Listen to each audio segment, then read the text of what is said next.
All right, welcome to the Stand on Blood podcast. It's your boy Dex / Broken Lineage and our favorite fragrance man, Haitian.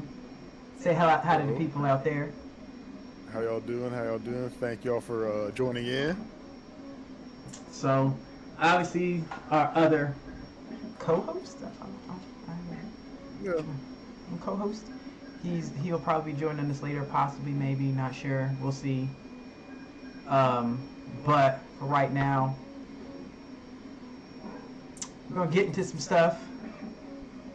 Did you watch Super Bowl? Yeah, it was trash. I can't lie. It was a boring watch. Like it didn't even really get interesting until maybe like the last quarter, and it was only interesting for a couple of plays, and I that was mean, it. I I can't lost even. interest. Now the halftime show was pretty good from a viewer standpoint, but from what I heard that a lot of the people that were like in the crowd and stuff like that couldn't really see what was going on because the dude was moving around in the hedges and all that, and so they couldn't really see what was going on. But us as TV watchers, we could see what he was doing and stuff, being all in the hedges, and so we enjoyed it a lot more people than the people that were there in person, which is kind of messed up because I know those tickets were probably expensive. And so I'd be kind of mad if I was not getting the full experience of the Super Bowl. But Yeah, I get that too. So, also, oh, that's smart. I didn't think about that. I just fix that. Now our Twitch is connected to our Twitch. I don't know why I never did that before. That's crazy. That's crazy. People don't get mad at me. I'm working on it. I'm working on it. I all right, forgot we we could getting do it. better week by week. Week by week. Wait, that's the only thing. That's the only thing we can do. Be better week by week. Yeah, that's facts. Did we put it in the Discord that we started? Do we shoot Mm. this live? Hmm. Do we shoot this live? We do, don't we? Yeah. Oh, okay. That's what I thought. That's what I thought.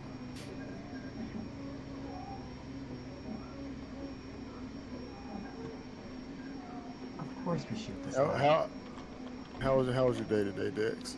It was. It was. What you get into? How many fights you get into? Why everybody assume I get in a fight? Just because I like fighting does not mean I fight a lot. I also actually I've been told I need to take it easy in the fights until my foot heals. Tomato. You ain't wrong, cause they tell me that all the time. I still do it.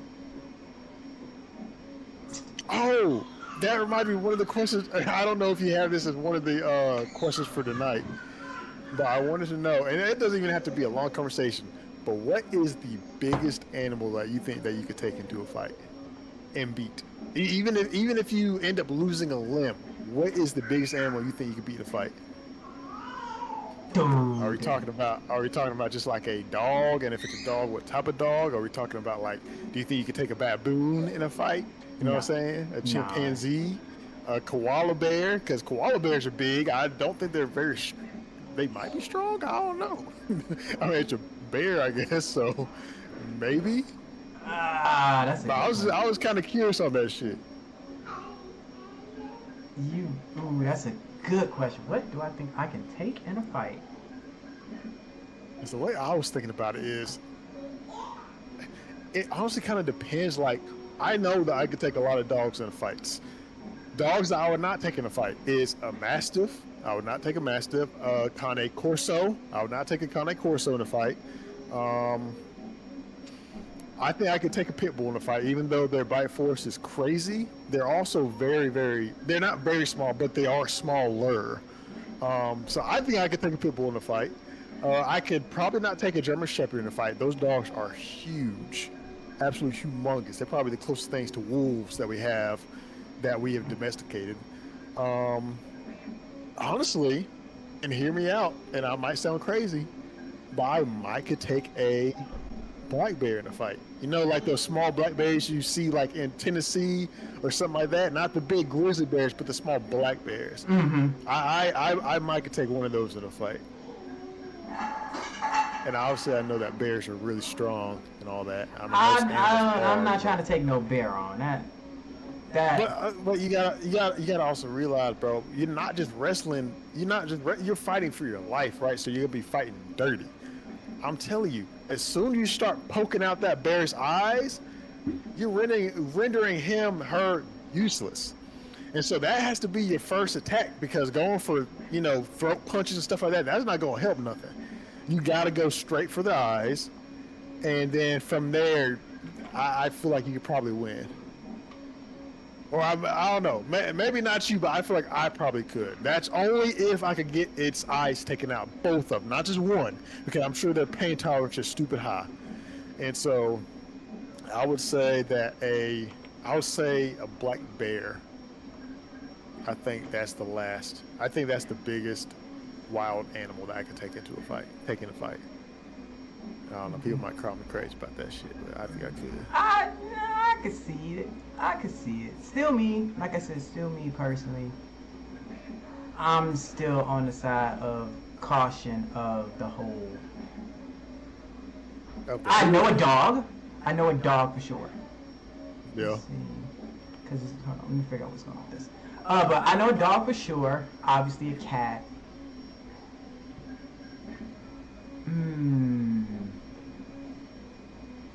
See, that's the.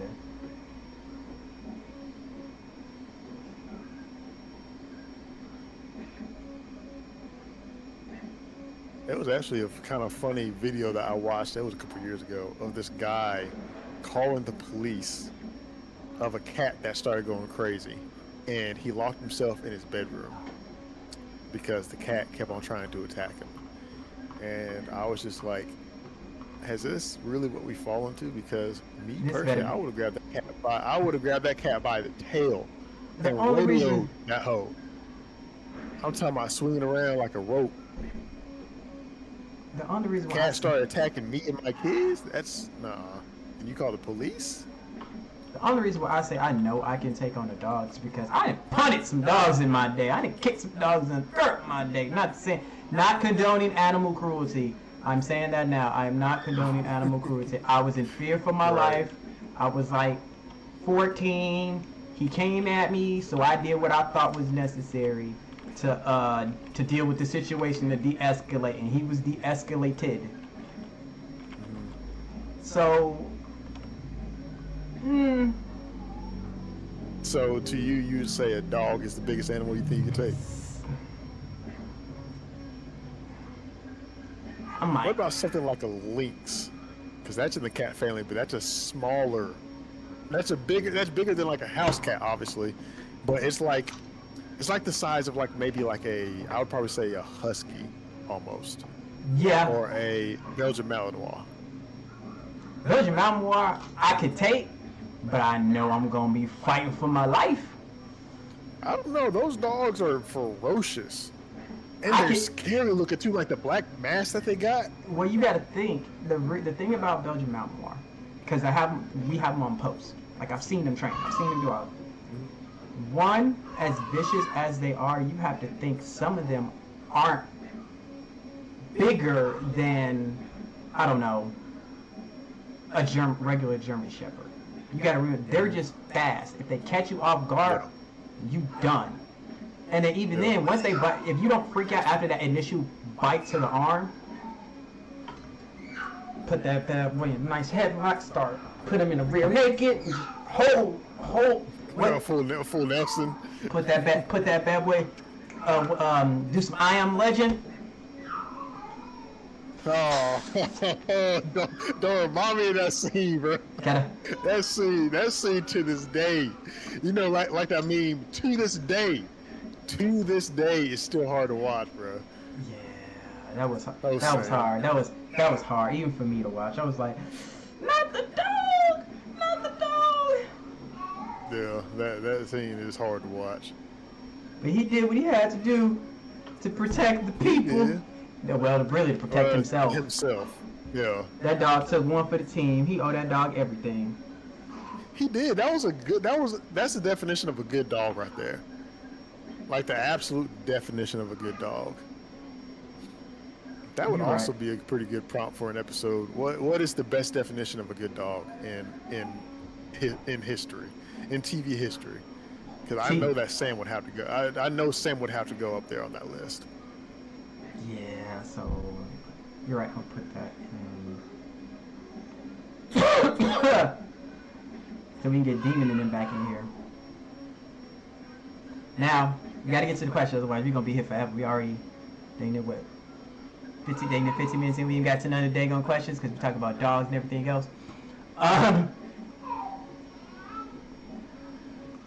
Let's go with what we started out with. Do you personally think that what's the name? Smallville is the greatest superhero TV show? Okay, well let's break this down a little bit. Whenever we come up with these prompts, I don't like to just go straight to the answer. I like to give other shows their praise, and then also see where some shows might shine more To at. date. Well, you said to date. To date. Right. So I would also have to put. I do think that Smallville is one of the best. I will say that before I give my absolute answer. I will say that's one of the best. I would also have to put Superman and Lois up there, even though that's a new show. The way they captured Superman's story with him growing up and having a family, and then his kids also having the same powers, and one kid didn't have similar powers, and one kid did, and all that type of other stuff. I would have to put that up there because they did a great job with the storytelling with that one, and also the effects was really good too. Especially for that day and age. If you think about it, speaking of effects, think about it. Their thought process of Clark time was so ahead of its time. Like, why waste effects on blur motion when we can just do the after image to show how fast he's really going? And the only time we use the blur is long distance travel. That came out like, man, that's deep. Yeah. I would have to put Daredevil up there. I think especially the first season. Well, no, the second season of Daredevil was hitting also because they had the Punisher in it. Yep. And I think as far as dialogue goes, I would say the Punisher has some of the best dialogue in superhero TV history. Like the way that the Punisher said, "You're only one bad day away from becoming me," and then that one bad day came in season 3. That bad day came in season 3, and then he vowed. And this is a slight spoiler alert for anybody that hasn't seen the 3rd season of Daredevil, the one that's on Disney. Yeah.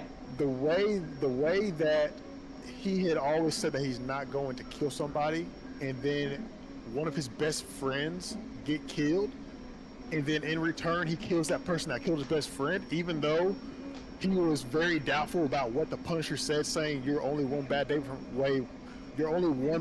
away from becoming me. And that bad day finally comes, and he just basically just throws all of his morals up to that point out the window, and he's just a changed character. Now that character still ended up living on some bullshit, but always the whole idea of just him, I guess, kind of just completely switching his character, right? So I would have to put that up there. I would not put the Punisher up there because I don't really see him as a superhero. I could see him as both a superhero and I see him as an anti-hero. And a typical anti-hero. Yeah, I can see that. I can see that, an anti-hero. So I'm not going to put the Punisher up there. I would have to put I don't want to put the entire series of the Green Arrow on there. Just because. Explain. Isn't it called the Green Arrow? The Arrow, you understand about? Yeah, the Arrow. I feel like at the beginning of the series, that show showed how good a superhero-based TV show could be. That was right up there with Smallville. But then, and I don't even know when, because that was on for like 6 or 7 seasons, wasn't it? Yeah, almost 9 seasons. I think they stopped season 8. Yeah. It was on for a long time, but I want to say it was probably around like season 4 or 5 that I completely just dropped off. And I don't necessarily know why. I think it's more so just because they kind of lost me with the story. I hear that a lot because I stuck with it. Green Arrow is my number 2 favorite superhero show of all time. Like, it's good. It's good. It's good at the beginning of it, especially. Well, I tell everyone this. I'm like, if you want the best superhero season for any TV show, any super TV show, period, is one of the best seasons for a TV show, period, was season 2 of Arrow. That season of Slade Wilson hit hard. It was almost perfect. It was almost perfect. I cannot, as much as I love Smallville, I tell anyone I would put season 2 against at least the first 5 seasons of Smallville any day. That was one of the best ones ever. The first 5 seasons of Smallville? Yeah. Really?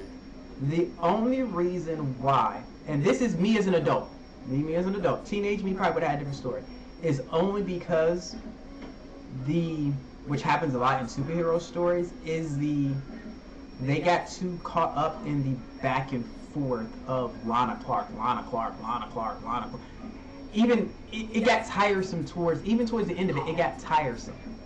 It started turning into more about Superman, about Clark becoming Superman, and more like Clark navigating his secret around telling the one girl that he really, really likes. It's like, I don't give a shit. I still say to this day they should have went with Chloe, because I think what, and Chloe. Chloe was ride or die.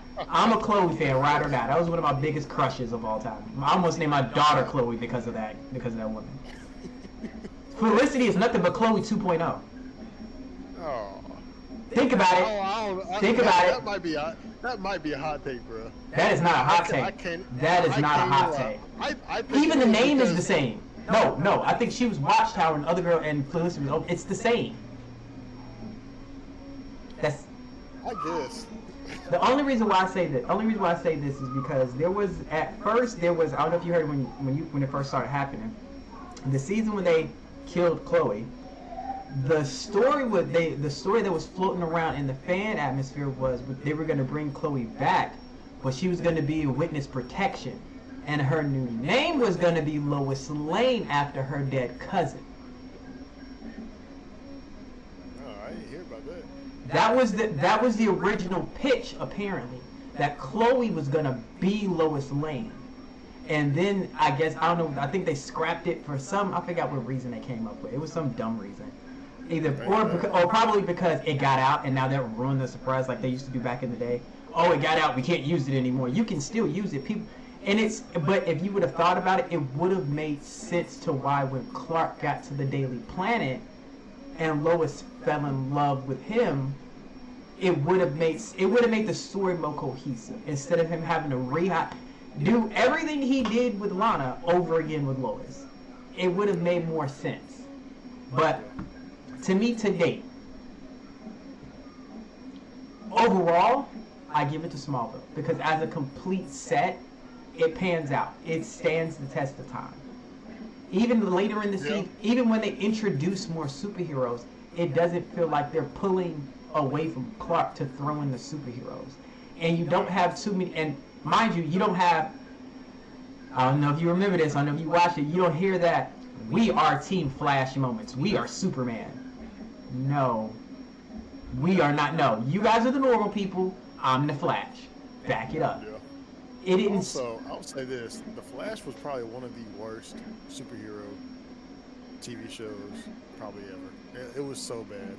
It was so bad. The first 3 seasons made sense, and just like Arrow, season 4, it just took it's like they knew they were in syndication. That's what I think the problem is starting to happen is. A lot of these shows, when they hit season 4, season 5, once they know they're getting another season, they hit their 100 episode mark. So now they know they're guaranteed a paycheck and they're guaranteed longevity at that 100 episodes. So now it doesn't have to be this great grandiose thing. Especially since, let's be honest, Flash didn't really have to worry about that because as long as Arrow was running, the Flash was going to run because you wanted your crossover. Which I will this will be another question, but I have to ask, what do you think of the crossovers?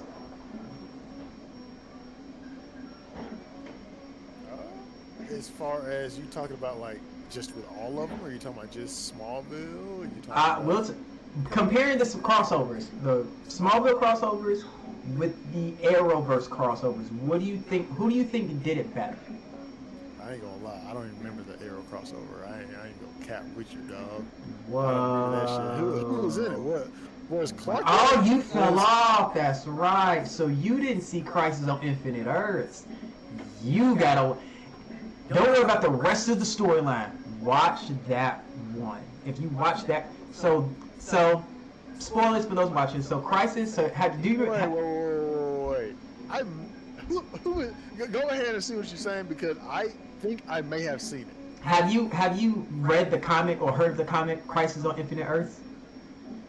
No. So the storyline is, again, spoilers for those who haven't seen it. The storyline is some great being is trying to destroy the multiverse, and now they're trying to gather up I think they call them the Paragons or something like that, to save the multiverse as a whole. No, there were Paragons. That's not till later on. They're gathering up the best heroes to save them. But now, instead of one, they're going across the multiverse and pulling from every media, every different universe. So you got the Arrowverse. You saw the Smallville Clark Kent. Yeah, you saw that he came back. Wait. Is this when he didn't have any superpowers and somebody came and tried to? Somebody Lex Luthor came. Tried to punch him or whatever, and then he caught it. Lex Luthor. Okay, yeah, I did see that.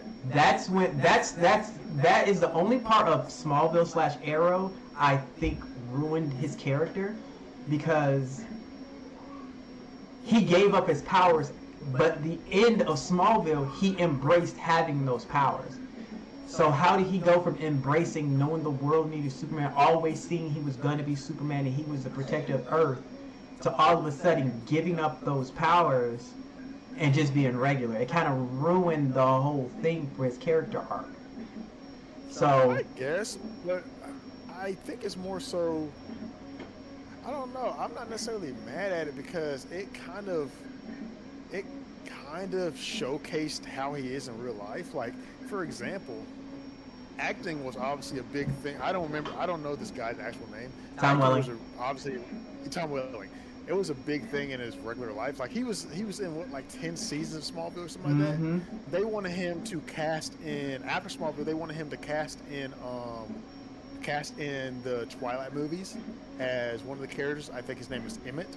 And they also wanted him to cast as Iron Man, or not Iron Man, but Captain America as well. And he said no to both. He said that he had no interest in acting, just like in the show. No. Here's what he said, and I know what interview you talked about because he said this a lot in his early, which is why in Smallville he didn't wear his tights until the very end. He didn't want to be typecasted as a superhero, as Superman, as a team. So he didn't take those roles after a certain age, which to me and a lot of the other fans, and even to the other Supermen, they've talked to him and they respect his decision, but they told him, like, once you took this role and it took off, that's it. You are Superman. You picked the most well-known superhero, well-known character in fiction across the world. I think it's number 3 or 2 or 3 in the Superman symbol is the most recognized symbol in the world. Period. Not question. I think it's I want to say it's number 3, but it might be number 2. Only thing that beats it is the cross. Is the Christian cross. Everything, if you went to the middle of nowhere and showed them that, they go, Superman? Instant. But you picked that character. If you didn't want to be typecasted as that character, you shouldn't have picked that character. Hence why, when he came back to Lucifer, everybody laughed at him because, like, you didn't want to be typecasted in a superhero role, but you picked a comic-based show again to be a villain in. Like, you can't avoid it. You have to, like everyone told me, you have to embrace it. the more you embrace it and you take those roles, they open you up. Like Brandon Routh, he took Superman, but he also has other shows where he's not a superhero, but he knows as long as once he became Superman, he could be any superhero he wanted now. He could easily do a superhero movie. And remember, in case you don't know, he wasn't supposed to be Superman.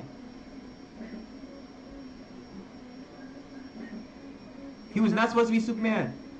It was supposed to be Tom Welling. That was supposed to be Tom Welling's movie debut. I can see that. Originally, the studio wanted Tom Welling. Before Bryan Singer came in, they said, Tom, you got a Superman movie. We want you to do it. It's the senior or the final year of Clark being in high school. We want you to put on the cape, or at least make this your future movie as Superman. And then and now you have your movie role, you have your TV, and we get the bill. That's why they brought the Superman movie costume into the show, because that was supposed to be his.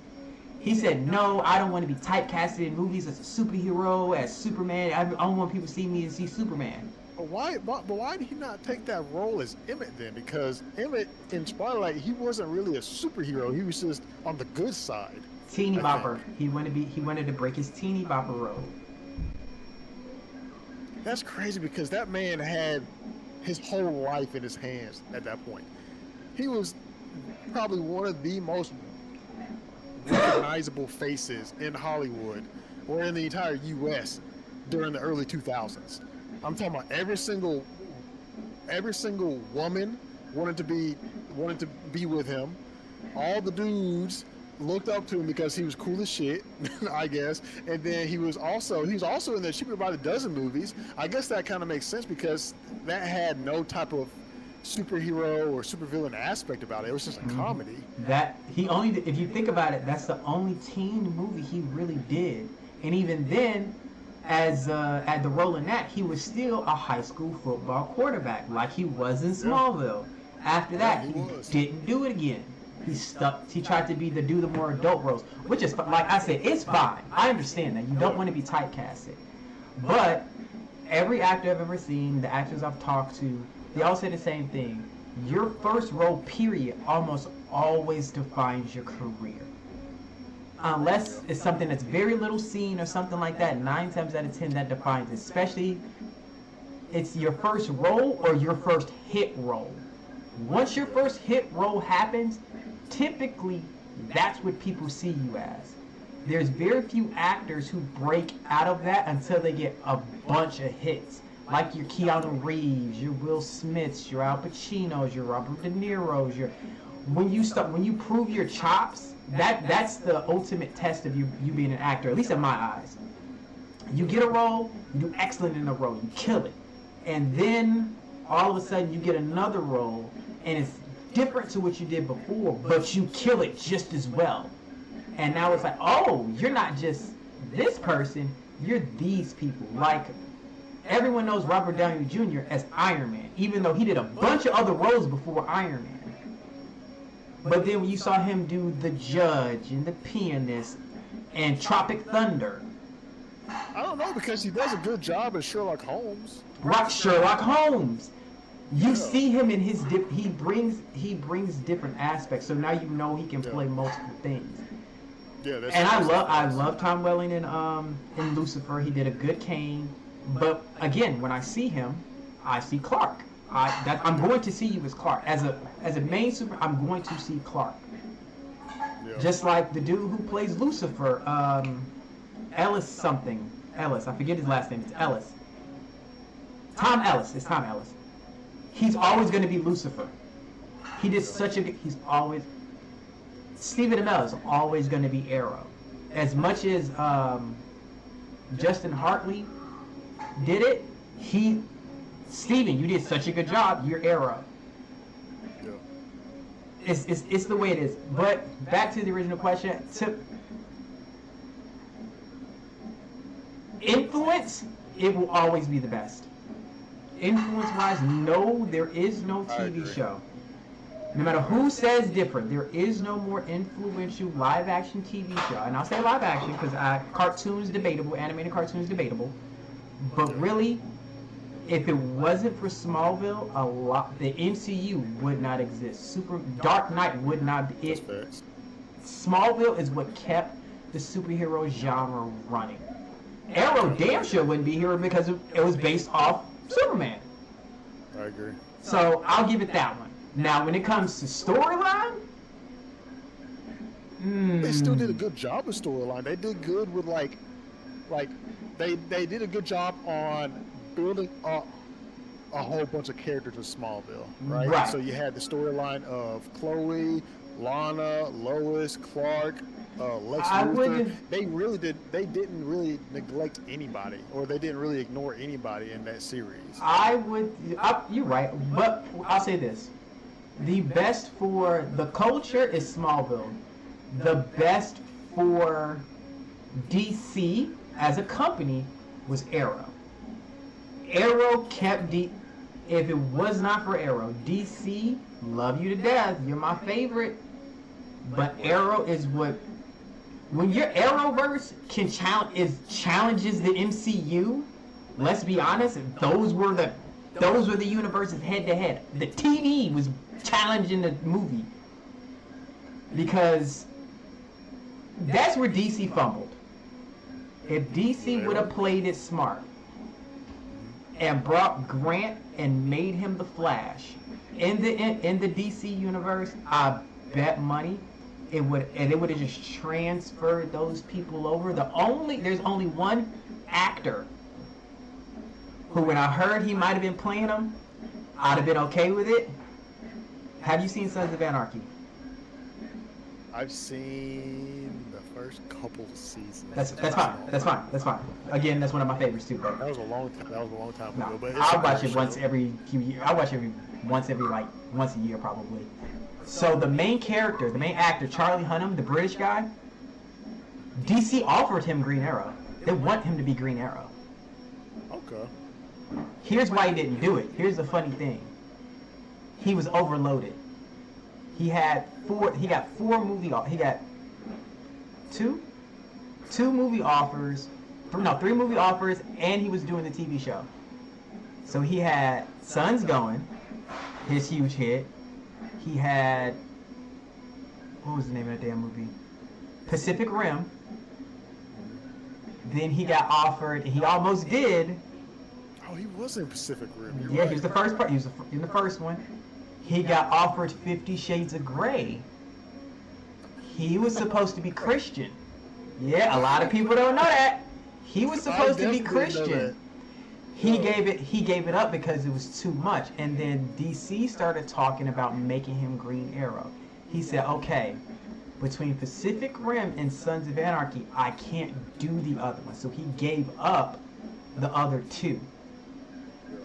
I already said, because I had to watch the damn show for the damn Grey movie because of my ex, but if he would have been it, if he would have fit that role more. He fits that domineering, just like he would fit Oliver Queen. Other than that, now season by best superhero season still goes to Arrow. Best overall, storytelling wise, that's a hard one. I will say that Superman and Lois might have the best storytelling. Just Superman and Lois. I want to give it beginning to end, and then they also had a basically perfect ending, which is almost unheard of in any TV show. Very true. They found the thing I like about Superman and Lois is they found a way to help him pass the torch that didn't make it seem like he just said, I'm gonna stop being Superman. They gave him a medical reason to why he had to stop being Superman. They gave it, and they even used Doomsday as a good way to make it happen. Like, okay, now I can understand why he passed the torch, and I get it, understood. Very few can do that. No, I can't give it to Jessica Jones. They ruined the final season of that. Jessica Jones was ass. I'm sorry. That whole show was ass. No, first season was good. Second season was meh. Third season was trash. Daredevil. The first season of Daredevil was probably the best one because that really showcased how crazy Fisk was. Yeah. And Fisk is like one of the most horrifying, realistic villains ever. Like that's he's more horrifying than the Penguin. Honestly, I don't find the Penguin that horrifying. Honestly, No. but I still would not want to cross paths with him. Gotham Well, yeah, got too stupid. Daredevil's good, but I wouldn't give storytelling to Daredevil. Gotham ruined itself. They should have. Yeah. Fox tried to pull an Arrow, but didn't want to base it around Batman.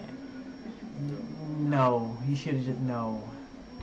Supergirl, no. Flash, damn sure no. Storyline went to hell. Hot take. I would have rather Felicity go on the Flash and Felicity been the thing than the end all couple. That would have made the story made way more sense anyway.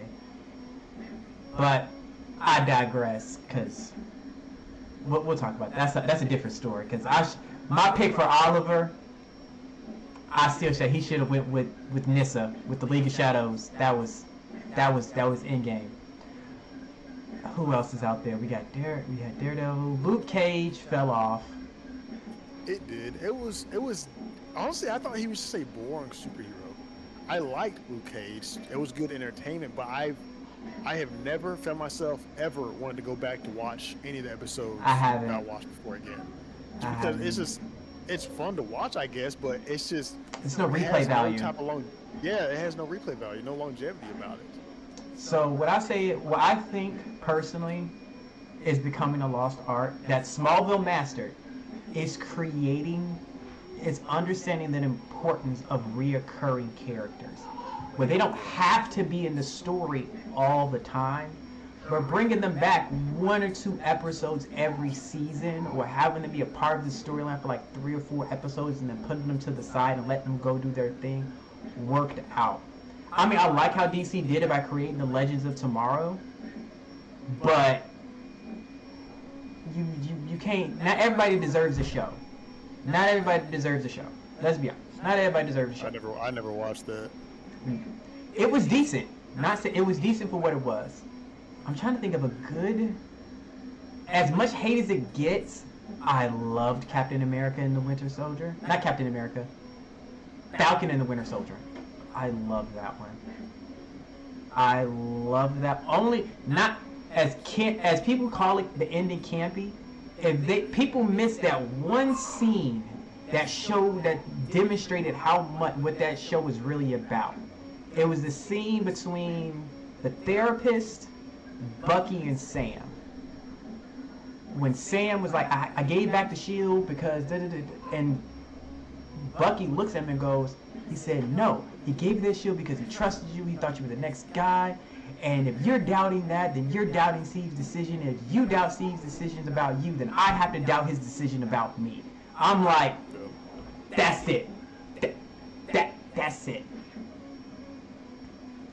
What I think, as you probably, I don't know if you feel the same way, I think the lost art of superhero movies is what Christopher Nolan did with the Dark Knight series. You know how he approached filming that?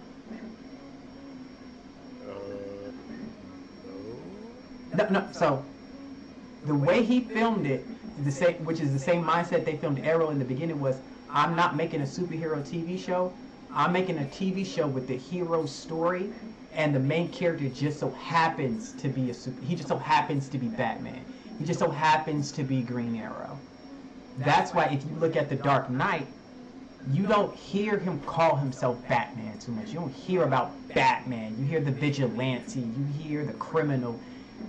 Because let's be honest, real world, the cops aren't always gonna call him Batman. Oh, it's Batman. It's and especially in the beginning, it's like there's that crazy dude trying to stop crime. And I think that's the lost art. People are trying to say, I'm making an Iron Man movie. No, you're making a movie, and Iron Man just so happens to be in it. But that kind of, I mean, like I said, I think it's one of the better ones. And honestly, so, go ahead. Go ahead.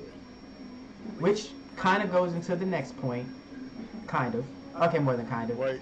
Wait. We didn't answer our number one. So what for sure is your number one? Because you said Arrow was number 2. Would you put Smallville at number 1, or would you put Superman and Lois? Would you put something else? For story? Just Superman and Lois. together. All together, Smallville is going to be number 1. Smallville's going. Okay.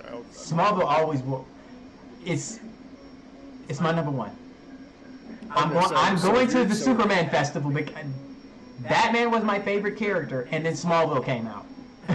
Okay, so Smallville, Arrow, and then number 3 would be Superman and Lois, or would Yep. it be Daredevil? Or Nope, Superman and Lois. Okay, Superman I and respect Lois. that list. I respect that. My top 5. I give you my top 5 live actions right now. Smallville, Arrow, Superman and Lois, then Falcon and Winter Soldier, and then number 5. This is as much as I don't want to give it to him. I gotta give it to him. As weird as it is, I want to go Agents of S.H.I.E.L.D.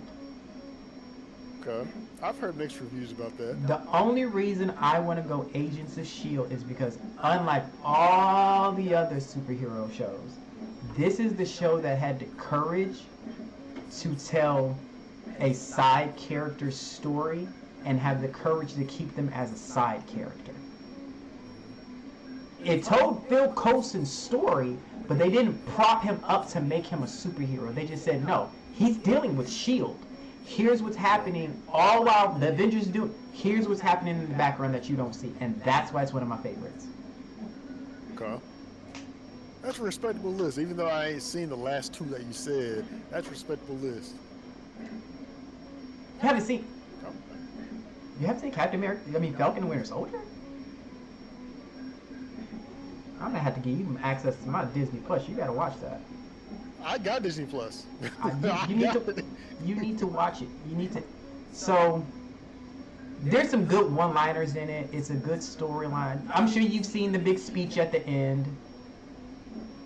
If you watch it, you'll understand the speech itself, as people hate it because it sounds woke. If you watch the series, the speech makes sense. What they said, what he said makes sense. It's not just, oh, he's trying to know. The story leads up to that speech. You may not like it because you're used to punch, punch, kill, kill. Okay, everybody win. Listen to me. No, what he said was right. It goes with the it goes along with the movie with Isaiah, and he was the other Captain America. It goes along with it. So if you watch it when you get the chance, please watch it. What's your top 5 before we go into the next question? Top 5 is definitely my top 5. My top 3 are yours. No, mine would have to be Smallville, Superman and Lois, Daredevil. Mm-hmm. Respectable. I would have to put 4 being.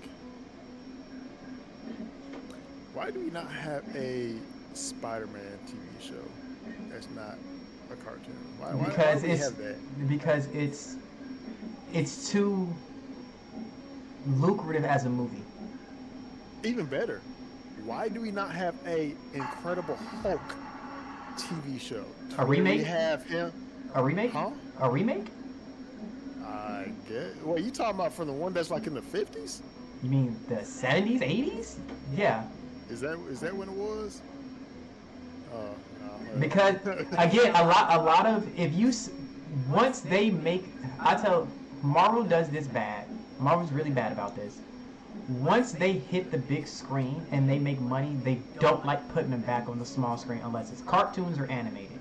That's it. And I hate that it does that because even DC's getting away from that too, as you can see.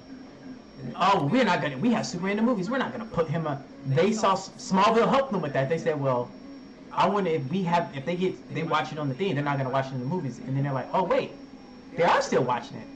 Okay, never mind. The only person they're very stingy with is Batman. Batman's the only one they're stingy with. Hence Birds of Prey. Dumbass show. Yeah. But I would have to say Arrow is probably number 4, even though I never finished it. And then I would have to say number 5 would have to be. Hell, I don't know because I don't like a whole lot of superhero TV shows because most of them are ass. To be honest. I don't disagree. Well, let me see if I can name off some. WandaVision. We have one. We have WandaVision. We have What If? No, that's not live action. We have. No, that damn shit better not be in your top 5. Defenders. We have. Never seen it. How do you watch Daredevil and didn't see Defenders? Shit, I don't know. I just didn't. Punisher. Okay. You said he's an anti-hero though, so I don't know if you can include that. Would you include that? You can include him. He does bad things before good reasons. He is what he is. Yeah. I would say that's number 5 then. Okay. Because otherwise, after I go DC some of them, if I was gonna start naming DC, none of them better not be in your damn top 5. Now. Also, I would say Full House would be up there because he is a superhero to me. I think he taught me a lot of good lessons. If I had a soundboard right now, it'd go wah wah wah. Okay. Don't do that. Our superheroes here to teach you lessons about life and shit, bro, and save you from yourself. That's exactly what Danny did. So did Steve Urkel, but I'm not giving him my superhero thinking me and him look alike. Oh no, Steve Urkel's not at all the same. He had no type of responsibility for it, whereas Danny was responsible for his entire family. He was responsible for everybody. Steve went to space and saved the Earth. You will not disrespect the Urkel.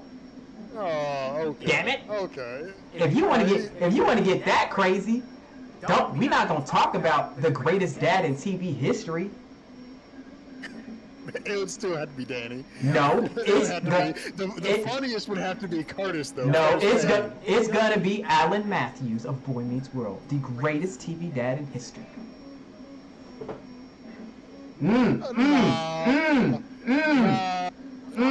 I would still have to put Danny up there. No, I'll put that man. I'll put Alan on top of him any day of the week, cause not only was he ride or die for his son, he was ride or die for his son's best friend. He nearly beat a man in the hospital over his best friend.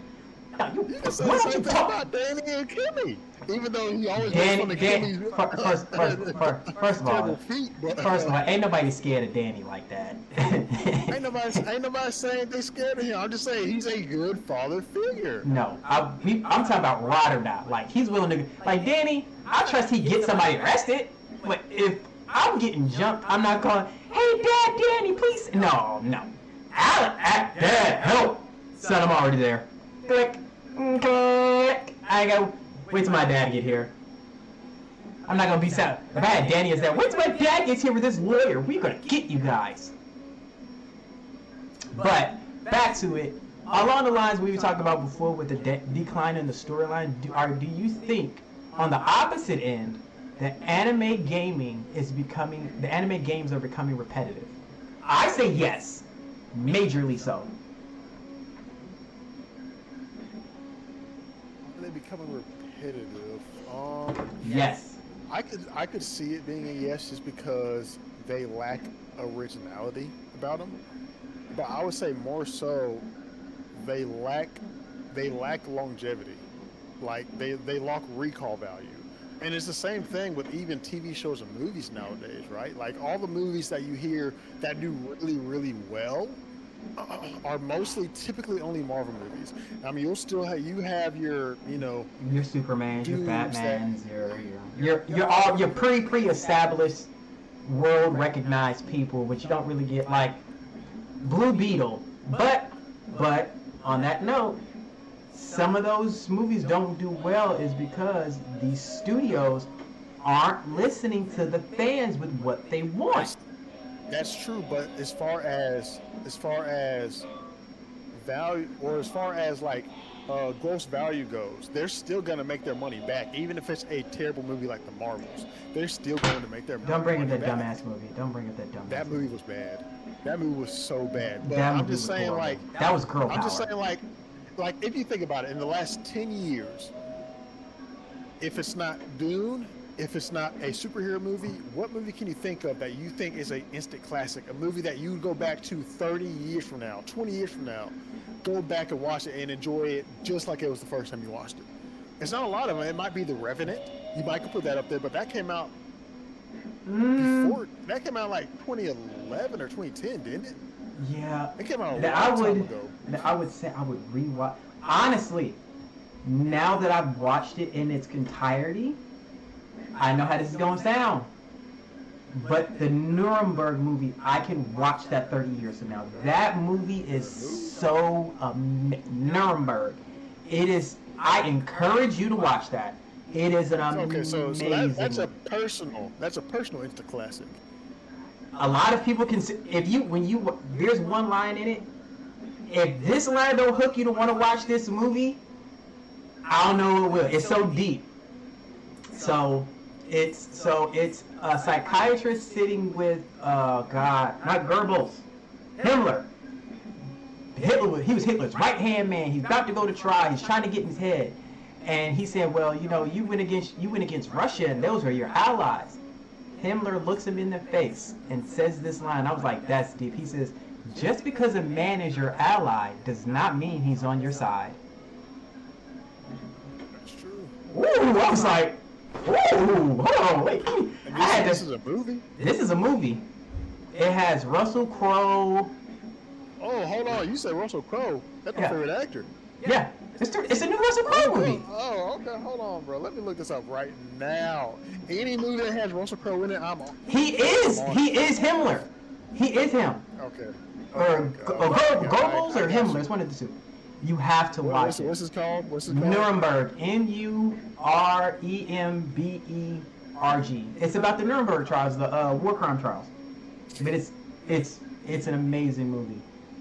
I stand by it 10 toes down. Oh, I never even heard of this, but I'm gonna watch this shit ASAP. It is. It got Rami Malek in it too. Yes, it does. That's the main two characters. Rami Malek. Okay. Bro, you gonna sit there. At first, you're like, You gonna get a few minutes in that bad boy, and you gonna be like, uh-oh. And they playing mind games with each other. I love historical movies. I love them. It's a classic, brother. It's a classic. I'm trying to think what other movies that I have seen that are classic. That are like... Because like if you think about it, like movies that came out, you can think of so many that came out like in the 90s. I can think of TV shows. I can't really think of like TV, even like, hate to say it, America love you, but some of these Korean shows is creeping up on you, bruh. Facts. Have you seen Bloodhounds on Netflix? No, but I have heard of it. I have not seen it. Hands and story is on point. Okay. Hands and story is on point. And I know this shows the cancer, the cancer in me, the lovable guy. But you, the first three seasons, masterpiece. I got wrapped up in that show. But I'll say this: if you look at you, and people may not like me saying this, but I'm gonna say it.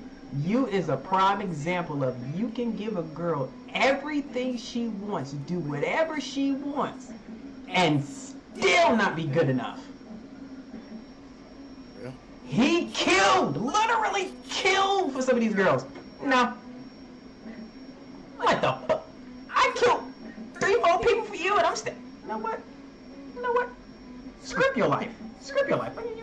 But as far as movies go, do you get my point? I get it, because I'm going through my list right now. I would say like the 90s was the absolute height of movies, and then you also had a whole bunch of movies like in the 2000s, like Transformers, that had a lot of replay value about it. I could see myself going back 20 years from now and watching all the Transformers movies again, right? Because they're original. Dark right? Knight. They don't copy Dark Knight came out. It was a class. Spider-Man with Tobey Maguire. I mean, and I did say no superhero movies. No superhero. Dude, even if we don't want to talk about superhero movies, technically speaking, if you want to get deep with it, John Wick is not a superhero movie, and I can watch that over and over again. Matrix.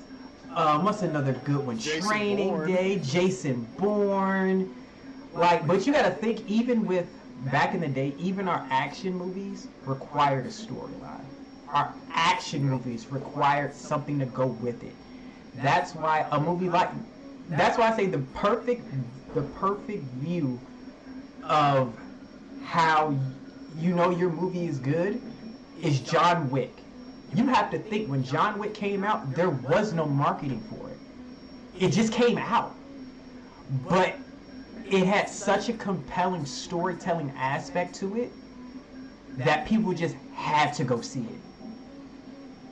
That is. So let me ask you this question: why do you think movies have gotten worse that like follow the same series? So like the very last Rambo movie could not compare to any other movies because the last Rambo movie was absolute garbage. Even though we have more money now, even though we have more money for like better effects, better storytelling, better everything, it's just worse. The same thing with Gladiator. Gladiator 2 was absolute garbage compared to the first one. It's the same reason, and I can get to your case in point. There's two ways you have to think about it. One, you either have to do it in a way to where the same people are on that movie. That's why the original portions of the MCU worked. Kevin Feige kept these same directors through most of it. I think the only one that got changed that people really started having an issue with and didn't view it as the best was Iron Man 3 when he took Jon Favreau out. And I think that wasn't his decision, that was Disney's decision. But the first two were classics, instant classics. People loved them. But almost every other one of his movies, they kept the same people, and it was the same. The storyline and the vision was the same, and studios didn't interfere. Now, a lot of the movies that we're seeing sequels for, like Gladiator 2, they're not. If you think about it, they're not really sequels. I don't call some of them sequels. I call them add-ons because you waited so long, and number two, they're different people. It's like, how can I say it? Okay, Superman Returns, prime example. The storyline made sense. The storyline was great. But because they had different people on it that didn't have the same vision, because you got to think the original, because Superman Returns was technically supposed to be Superman 5. You had the first four from the 70s and 80s, and then Superman Returns. But they let it draw out, and it got ruined because they let it draw out. But the storyline made sense. And why people didn't like it was because since the people weren't the same, and even though the storyline was good, you don't get that same feeling you got when you first watched the other ones. So like if they made another, like let's say today, they made Iron Man 4, but instead of, I don't know, Jon Favreau or the dude from Iron Man 3, they got, love him, great director, they put James Gunn on it. It's not going to be the same. You're going to look like, and what Marlon was saying, it's the same ingredients, but it's like, they didn't cook it right. It's not the same. Even Iron Man 3, good movie, not saying I didn't go see it, I went to go see it in theaters. But when I watched it, I was like, it's not Iron Man. It's not. I don't feel that same. Even the suit up moments didn't feel like Iron Man suit up moments. It felt like just I felt the same way about Pirates of the Caribbean. Like, that too. Like, I watched it and it wasn't bad, but I didn't get that same feeling, the same tonal feeling from it. And it's same thing goes with the anime games that we were talking about. They're switching studios so much, and they're trying to add all these effects in and do all these special things. They're trying to keep the same aspects without keeping the same feel. Hence why Sparking Zero is the reason why Sparking Zero is doing good is because it gave you the Tenkaichi feel, but it's using modern day aspects. Yeah. And they're saying, well, it doesn't have replay. No. I played it, and I still play it every now and again. Spark and Zero does have replayability. The problem is the attention span of today isn't locked in on replayability. Yeah. That's why you get so many Call of Duties. You used to get a Call of Duty maybe once every year, once every 2 years. Yeah. Now it's like every 6 months. Maybe it. Really, no. Call of Duty, you maybe got once every 2 years. Now it's once a year at least. And it's different, and it's not even and it's not even the same story. It's like 1 year it's Modern Warfare, then the next year it's Infinity War, and then the next year it's Advanced War, and then another year it's like stick to it. That's why I think Battlefield 6, they may not like it, but it does have replay value. If they stick to what they know, it's going to be replayable. Naruto fell off because you made a fighting game, which, great, you had a fighting game. But what I think Naruto and the fighting game series needs to do to really bring it back is to do what they started with, which was Jump Stars. But instead of Jump Stars, do, I don't know, what's a good show? Do Naruto versus Jujutsu Kaisen. Do Naruto versus JJK.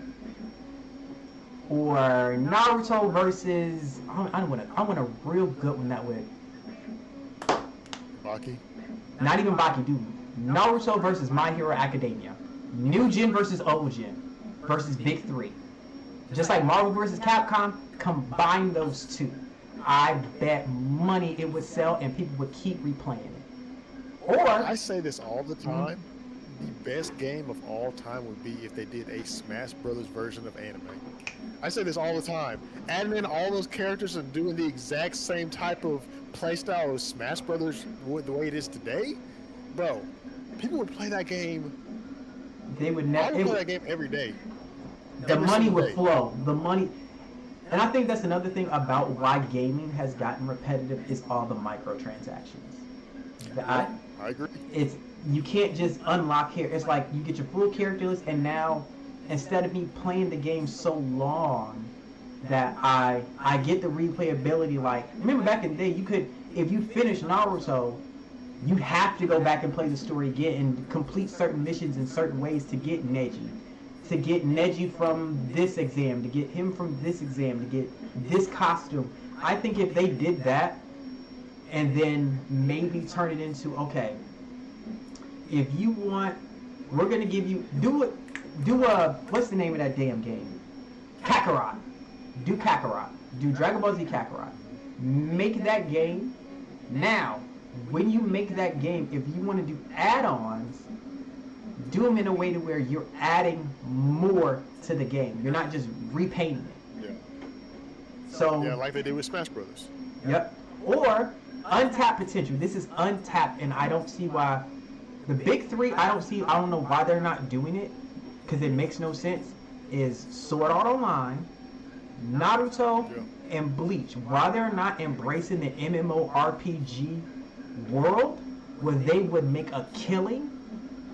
A World of Warcraft, but make it Naruto Online. That'd be so gas. That'd be so gas. Everyone, and then That'd be so fun. And then everybody's like, but then people are gonna everybody's gonna pick to do Uchiha. No, do it in a way to where you have to like make it random, make it real world. Okay, you're gonna pick your village. Okay, you're born into that village, and make it to where I don't know. There was an online game I used to play, cheap text-based online, where you have, after a certain level, you get a bloodline roll. So where you roll, and that's the clan you're going to be in. And make, of course, there are going to be people who are going to keep restarting it to be Uchihas and Hyugas, but put it to where, when you like, if you roll it, that's who you are. Now, change it to where, this people are gonna hate me for it, but it's the only way it'll work. Change it to where now, if you want to re-roll, make that the microtransaction. Make that the microtransaction, and don't do it based off of what's the name? Don't do it based off of IP addresses and emails and stuff like that. Put the licensing code in the game. So when you buy the game, you get a little code. This is the code to your game. You can make as many characters you want in that game. As many versions as you get. But you limit how many bloodline rolls you get. So let's say you can make 5 characters off this one license. But you can only redo the roll for a Genkai Genkai 2 times. Then the only thing that's unlimited would be jutsus. Make jutsus unlimited. Anyone can learn I don't know. Flying Raijin or something like that. Flying Raijin or the Shadow, like the only ones that need to be limited are like Amaterasu or what's another good one? Rotation. No, no, you can't say Reaper Death Seal. Can't say Reaper Death Seal. Because remember it was an Uzumaki clan thing, but Minato and Sarutobi learned it. But there also has one that has but also make sure the drawbacks from the show make it to the game. So if you're gonna use Reaper Death Seal, okay, you use Reaper Death Seal, cool. You've sealed their abilities. Now yours are sealed. And it's sealed for that time limit. So however long you want, and mark it as however much chakra you use, that's how long they're sealed. But as long as that seal is there, that's how much of your chakra stays sealed. Okay, so what anime game do you think besides, well, what fighting game, I guess, doesn't necessarily have to be anime, what fighting game has the best type of style to it besides Smash Brothers? So like, you know how Smash Brothers is significantly different than something like Shinobi Strikers or Jump Force or you know, stuff like that.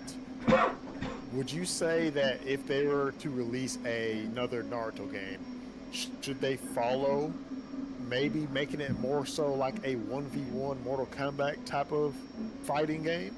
Or should they do like another Shinobi Strikers and maybe just add more characters to it? I'll say this. Shinobi Strikers possibly, but I think Naruto, they need to do an MMORPG because when I see shows like that, you've created such an expansive world that you need to, like Sword Art Online, you've made an expansive world where anything's possible, all these jutsus are available, and all these different people are available. But if I play your game, I can only play this one character. Me personally, I would love to, okay, imagine this. And I say this because like you say with like we do like your anime debates. Imagine if you had a character, you could go online, you log in one day, you say, you know what, I want to create a character. Bet. But this character is gonna have, I want him to have a big chakra pool, but in that chakra pool he's gonna use Flying Raijin, he's gonna have the Rasengan, but instead of having a lightning or a wind attribute, he's going to have a fire attribute. Now, is you as a developer talking to the studios, talking to the manga people, okay, if we had a fire style Rasengan that collapsed, what jutsu would that be?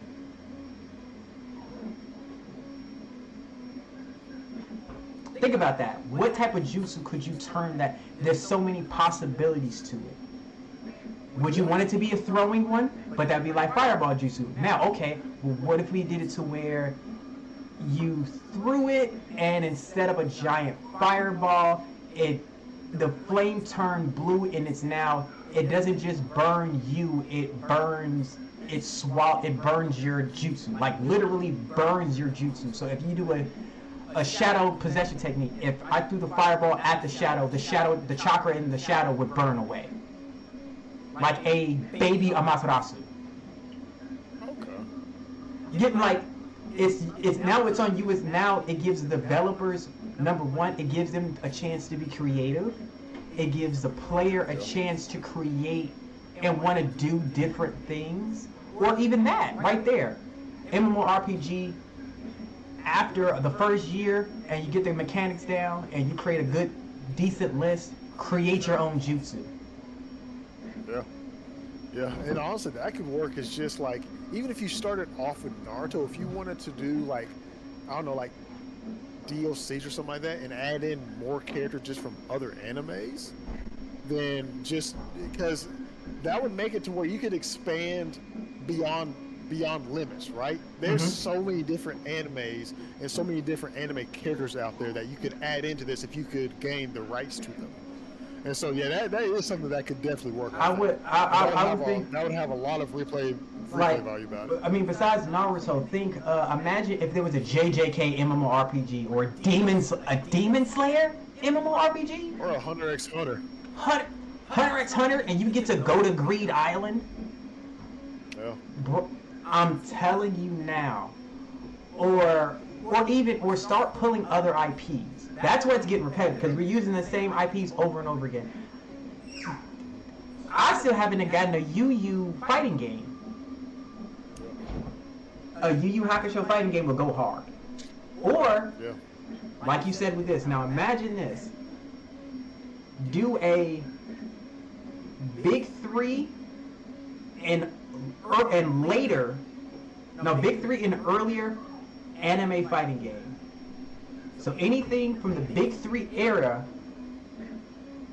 and back, not forward, back. So that gives you Sailor Moon, that gives you Dragon Ball Z, that gives you Yu Yu, that gives you Hunter x Hunter, that gives you all these. Make that one game, and then make the game post New Gen 3 with everything after, and then you have that as one game, and then like you said, now we gave you that one, and we gave you that one. Here's your Super Smash Bros. All anime. If Pokemon can last the time, everybody can last the test of time. Yeah, I feel like they've had to have thought about some of these ideas. It just has to be rights. I feel like that's probably the biggest thing about this, is trying to get the rights to all these characters. I think that was one of the biggest issues with Jump Force. Yep. I feel like it was, because Jump Force didn't have that problem at first. If you show my age on this one, when it first came out in the Game Boy Advance, yeah, that old. They had everybody. And I mean JoJo. They had Jump Force on Game Boy Advance? Yes, they did. You're lying. You're lying. Hold on. Matter of fact, I'll do you one better. Game sprites. I'm gonna see if I can bring up, because I used to have to do with my game. Let's see, advanced. Yep, advanced. So I know it's on here. More, because I used to make the game sprite videos. I know how old some of y'all out there. I know how old that made me sound, but there was multiple. There was Jump Force, Jump Stars, Super Jump Stars, and they had everybody. Let's see, Super Stars. I don't know about that. I guess my parents just didn't care about buying that for me. No, well, it wasn't really readily available in the U.S. Like, it didn't. You gotta remember, when we first came up, anime wasn't this big. That's true. It didn't have this big following, and nowadays it's like, oh, I can't imagine life without it. And I laugh. I'm like, dude, if y'all only knew.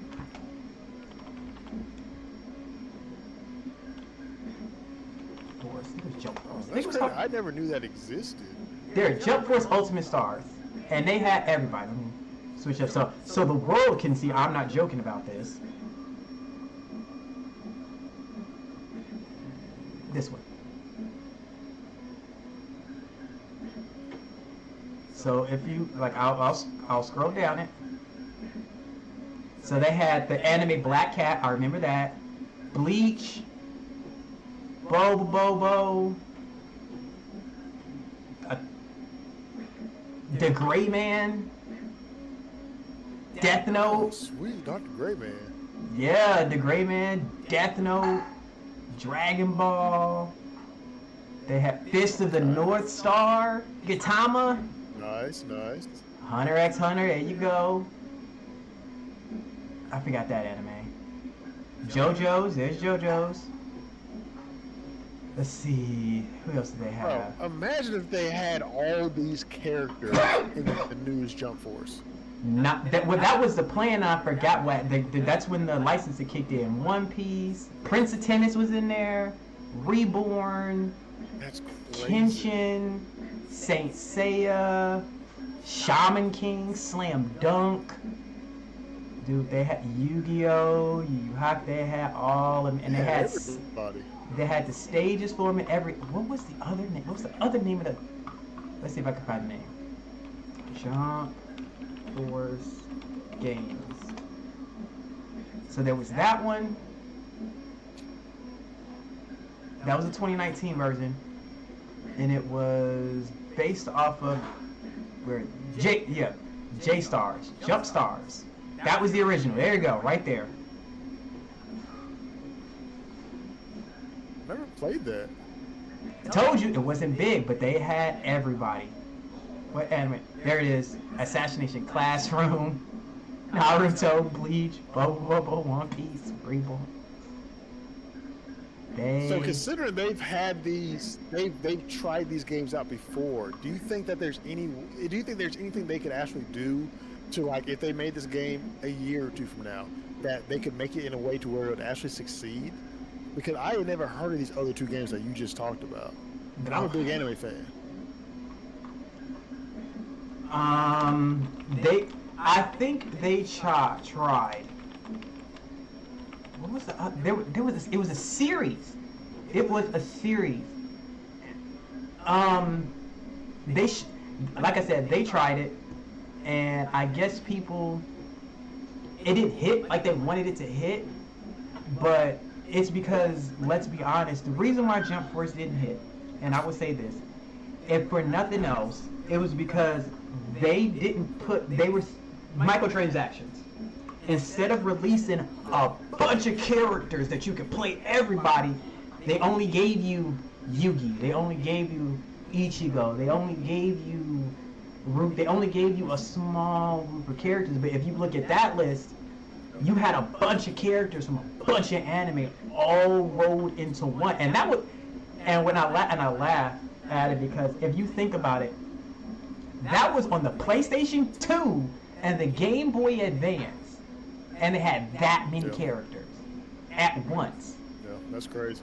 Cause I can even. So I'm about to blow your mind when you see what they look like. So they weren't. It was, oh god.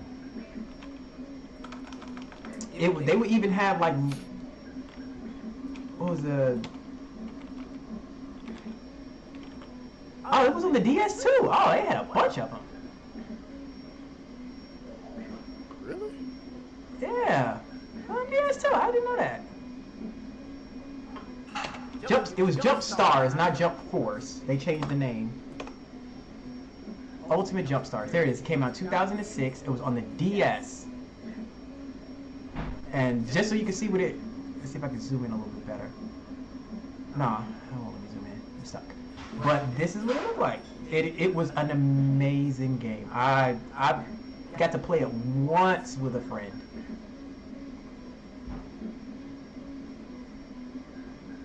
That's what it. This is what it looked like.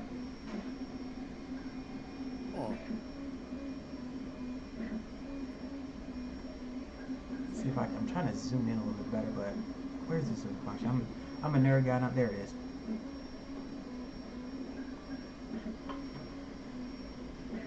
Fighting JoJo. Okay. It was a great game. Let's see if I can find. Like So it the was. controls, they were pretty responsive. It was Game Boy. Of course they were responsive. So let's see. So look, just so you can see how many characters were in there. 5 characters from Black Cat, 2 you could use, 1 was support, 2 were help. Bleach had 17 characters, 4 of them you could fight with, and it was Ichigo, Rukia, Hitsugaya, and Renji, and then you had support characters, and Ichigo evolves into Bankai Ichigo level 7 and Bankai with Hollow Mask. 17 characters. Naruto had 9, 4, Team 7, and you still could go to QB Naruto, still have Rock Lee, both Hyuga kids, all that. Who else was on here? Dragon Ball, 13 characters. And 7 of them you can use to fight with. Kenshin had 7. Like, but see, if you notice the way they did it, they didn't just say everyone can fight with. They gave you the core characters from each.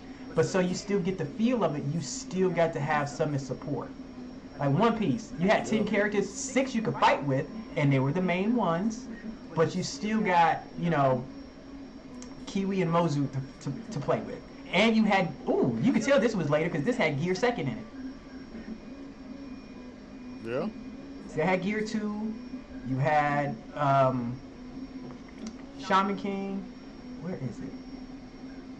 Yu-Gi-Oh! Used to have 5 characters who would help. You had a bunch.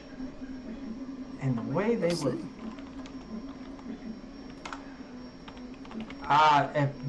if people would bring this back, like Ichigo works. So that's exactly what it looked like. That's game sprites.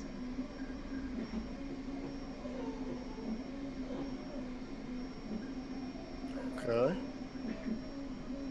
You could do the spin, the Getsuga Tensho, and then they even did it to where They had variety. and this was on the Game Boy. And then if you think, look,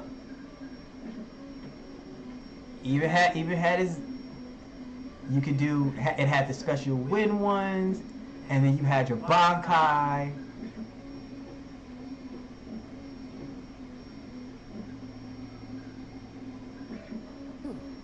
Where is it? And I think That's crazy that I never heard about this. Yep. Oh, it was. I think the one that I surprised somebody with, because like I said, if I had my old computer, it would throw you through a loop. Because even Dragon Ball, and then you would think Dragon Ball, it's not going to be that great, right? Wrong. Well, I would think that Dragon Ball would be good just because They even had base of Goku that doing was martial arts. Look, even Goku could do the Kamehameha wave from his feet. They even had that in there. They had him transforming, Kaioken, Super Saiyan. Where's Super Saiyan 2 was still in here, right? Super Saiyan 3 for a second. They did their thing with it. I will not lie. Hell, even when you get later on, you finally sit down and watch it. Even Yu Yu Hakusho had their moment to where you had Urameshi. He did a spirit gun. He could do spirit gun from the top, from the bottom, shoot up. The shotgun, demon form. This online play, or was it only, I guess, co-op? I think they had online play with it. I'm pretty sure they had online play with it. I could be wrong, but we had it. That's the funny thing. We had it before, and everyone got greedy, and now it's like, well, we can't. I don't want to share my. I'll put it like this: if we as a group, if we as a community, or as the corporations as a group and a community, if they sat down and said, you know what, there's so much money to be made here, let's come together. The Oasis from Ready Player One would be a thing. Yeah. Everyone would make money. They would make so much money. Probably more. That would be, and this might be a hot take, but if they released a game, like I was saying before, that is a anime version of Smash Brothers, they might make as much money as Grand Theft Auto 6. Yes, hold on, one second. Okay. and that might be a hot take. Wife says hi. Everybody's been looking forward to everybody's been looking. Oh, hello. Everybody's been looking forward to Grand Theft Auto 6, but I think if they all got together and actually just attacked this game and made it as perfect, as close to perfect as possible, it would make probably as much money, close to as much money as Grand Theft Auto 6, just because of how many anime fans there are nowadays. If you added in old gen and new gen, bro. I even said this. I said, imagine this. As much as people hate it, as much as people don't want to admit it, imagine if they did a true blue Sword Art Online MMORPG. Just that. That's the game that everyone's been waiting. That was the one game from Sword that anime players waited for. A game to where you didn't have to play as Kirito, you didn't have to do. You log on, you create your character, and you're in this giant open world. And now you gotta you gotta go through the levels. You do what you have to do to get certain weapons. I think. Okay, hot take. I think the reason why gaming is repetitive is the new generation of players. The ability to look up the quick fix to get your abilities and to get the weapons you want ruined the playability of games. Because I don't know, do you remember Game Gods? Game Gods? Guides. Like the guidebooks? Yes, I loved them. Remember, you had to go to the store. If you wanted to get the secret endings and you went to learn out, you couldn't just look it up online. You had to go to the store, pay $15, $20, buy the book, bring it home, read through the book, find what you wanted, and then you still had to, and leave the book open. Then you had to go in and do it. But that was part of the fun. Nowadays, it's like, I'm gonna look it up really. Sit on the game, pick out your phone, look it up really quick. Nah. I hate to say it, and people may not like me for it, but start making people pay for those. I guarantee the complication in games and everything else would come back, because now it's problem solving. I'm gonna look through the source code. Why don't you just play the game? But also, a lot of people like to speed run games too, right? They did the same thing back in the day. They did the same thing back in the day. The only difference is speed running back in the day normally didn't happen until after you played it the first time. Normally you did three runs. At least I did. I would do the normal playthrough. No, 4. The normal playthrough, the playthrough on hard mode, the playthrough to 100%, and then the playthrough for the speed. Like, how fast can I really beat? I already beat it at the hardest difficulty. I'm gonna switch to normal and see how fast I could really. That was replayability. Nowadays, people beat it once. Okay, I'm done. That's true, and I'm one of those people. I'm not. Games.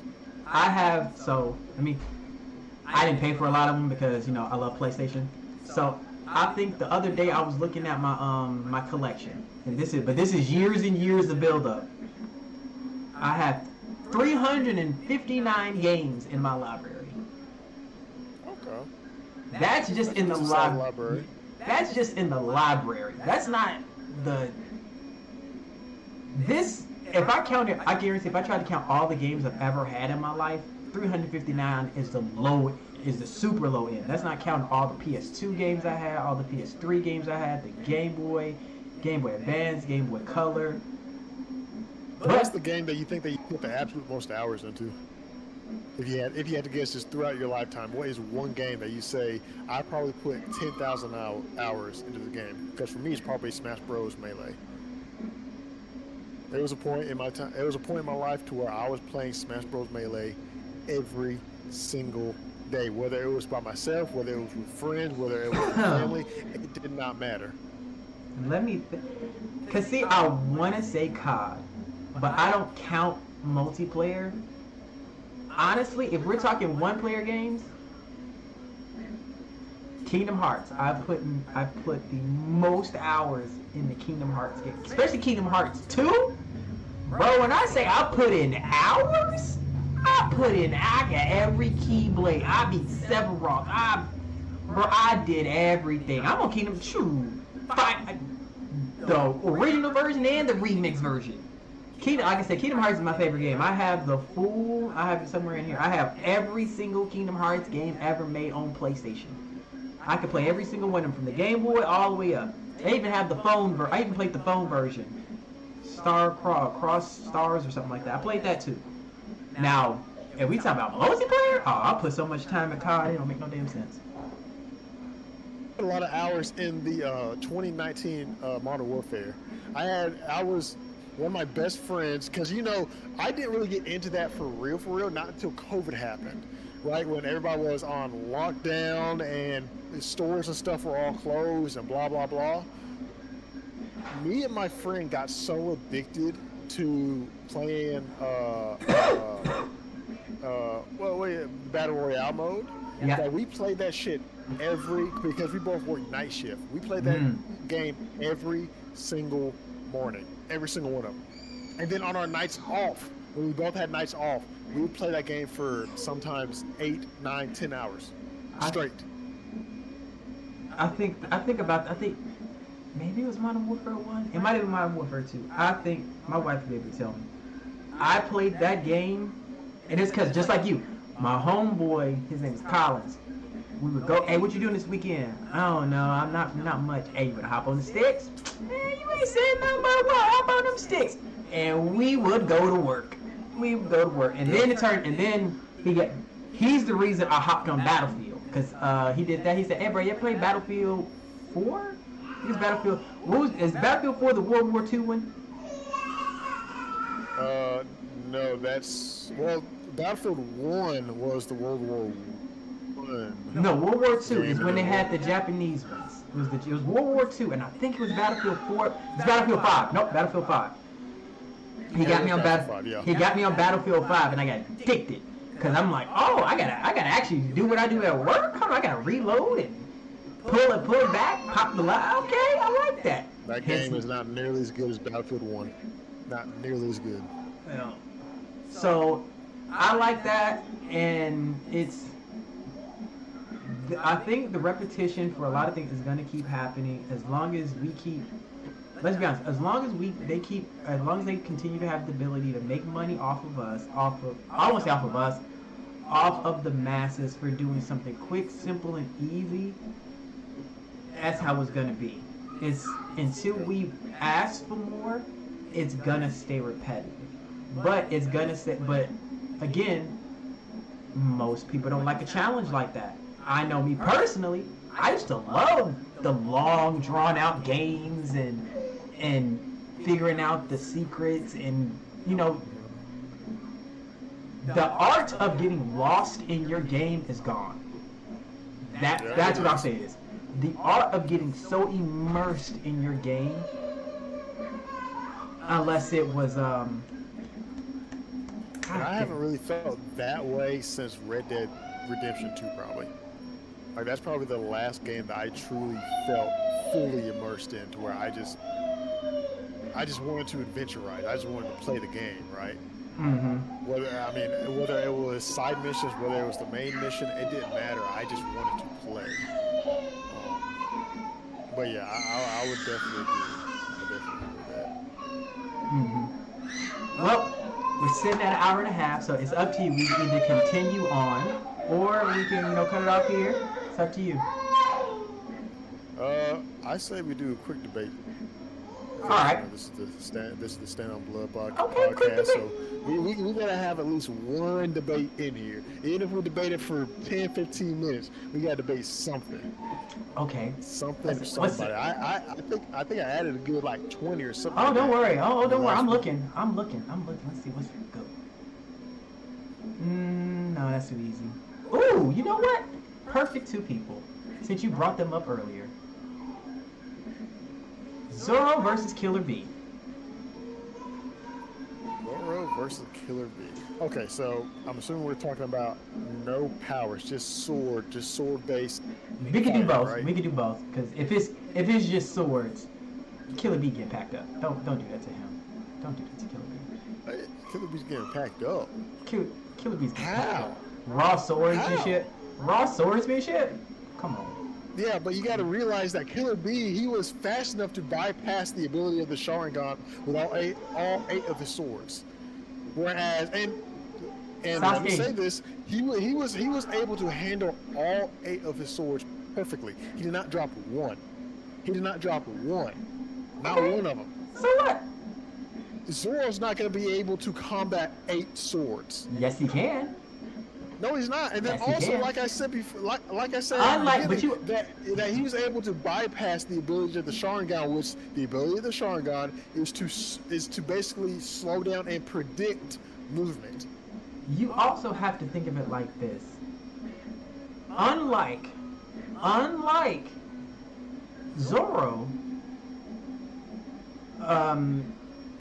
Killer B doesn't fight swordsmen. He fights ninjas who just so happen to have swords. Zoro is used to fighting swordsmen, so he knows how to fight a sword.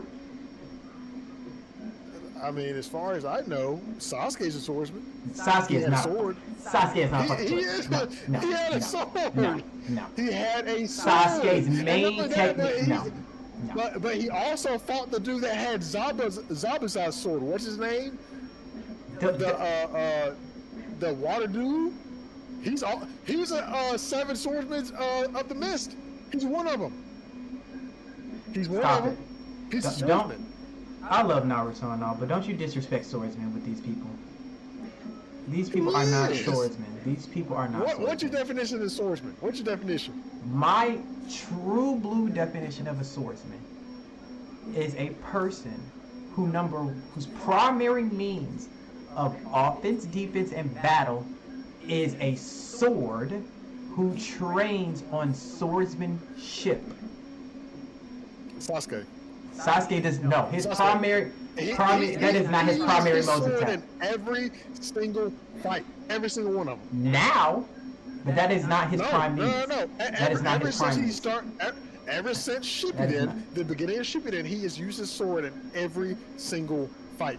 Every single one of them. But it's not his primary means. He does not start off most of his fights. You can check it yourself. He does not start with his sword. No, he does. Yes, he does. When he fought Itachi, he started with a sword. He started with When he fought Itachi, he started with a sword. He started with Genjutsu. So I guess not. His jutsus are his primary means of his attack. Period. Even when he fought Momoshiki, his sword was really just an extension. He threw that motherfucker all over the place, and then he went to hand-to-hand combat. How did he go to hand-to-hand combat when he had one hand?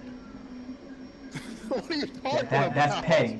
That's petty. I said hand-to-hand, not hands-to-hands combat. First of all. So one, this is disrespectful. Number two. He started with the sword when he went versus Sai and Sakura and Naruto at the beginning of Shippuden. He went to his sword when he first fought against Obito and Deidara. He went to his sword when he first fought Killer B. He went to his sword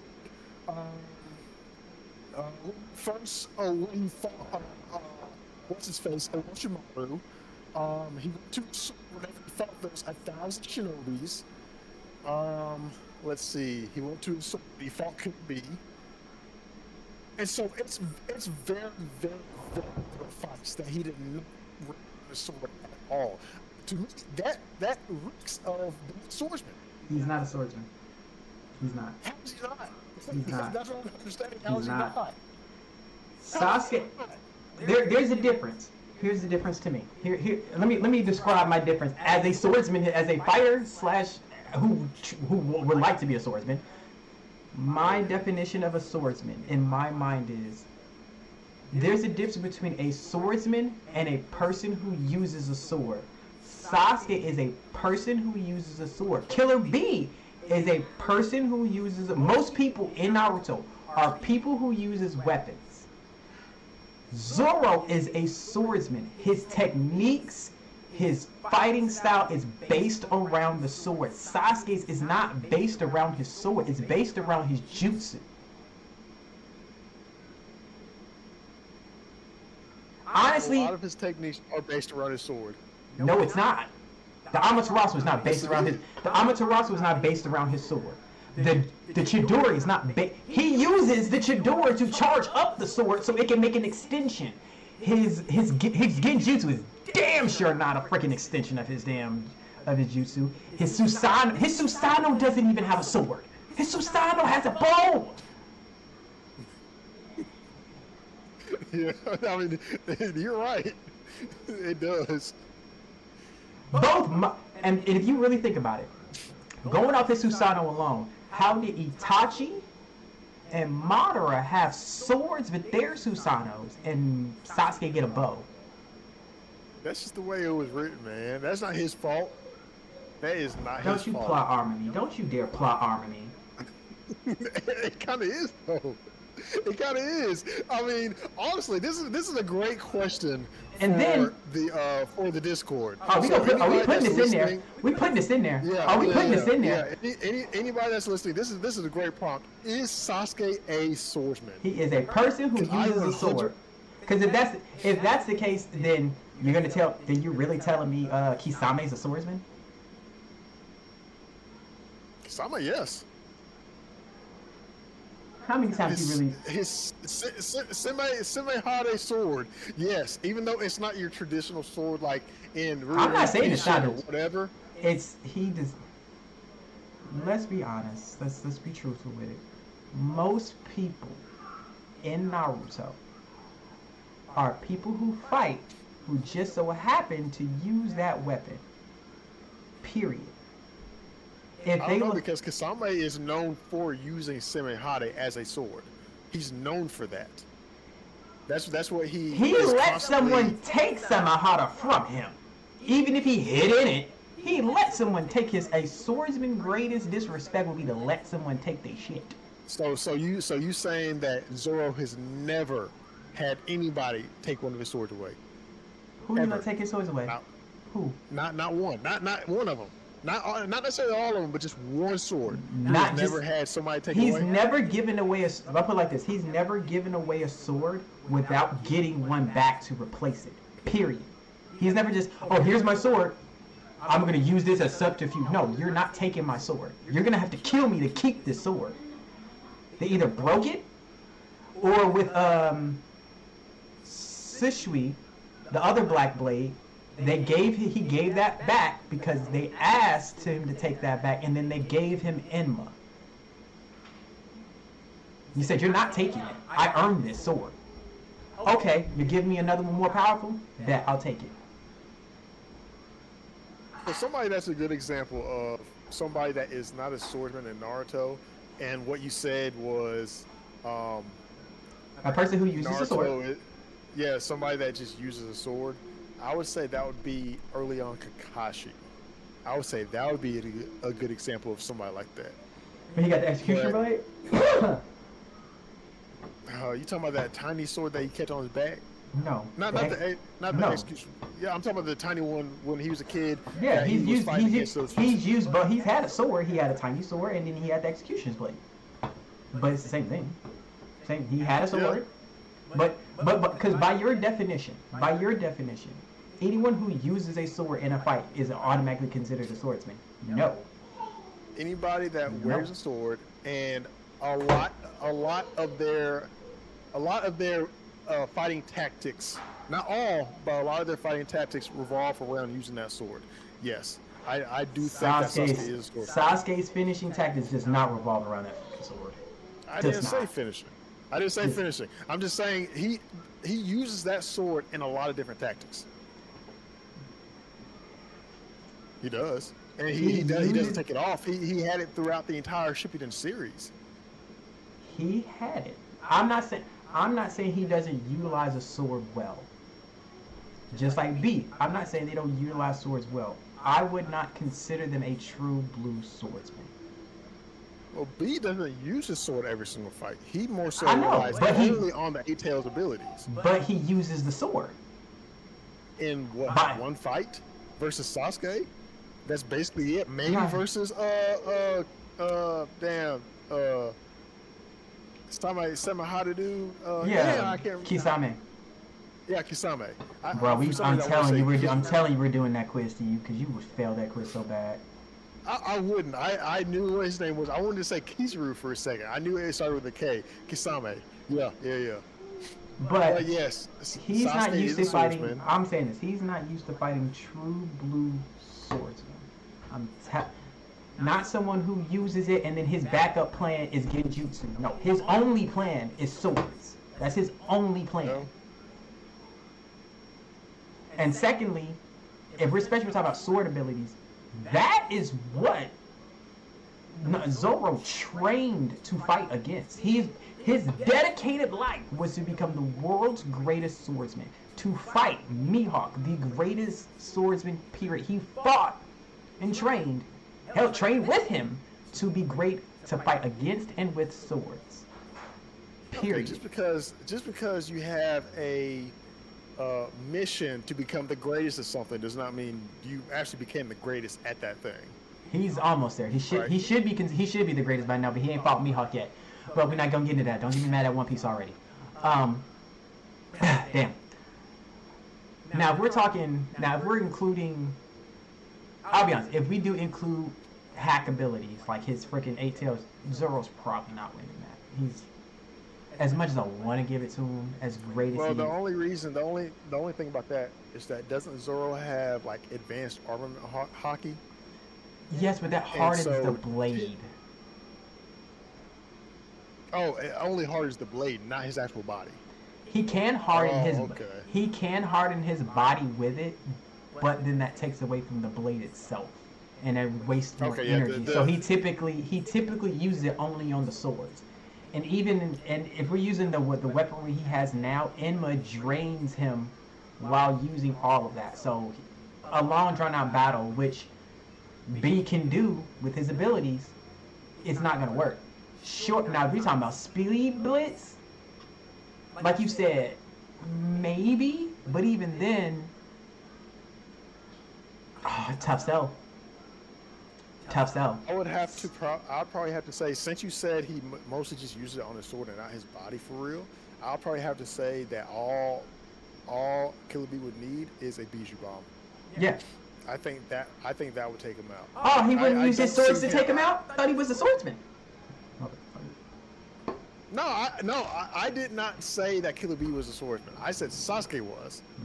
I don't think Killer Bee is a swordsman. He does not use his sword in every single fight, whereas Sasuke does. Damn near every single fight. Sorry. Well, no, he uses it in every fight. He even used it in his fight versus Itachi.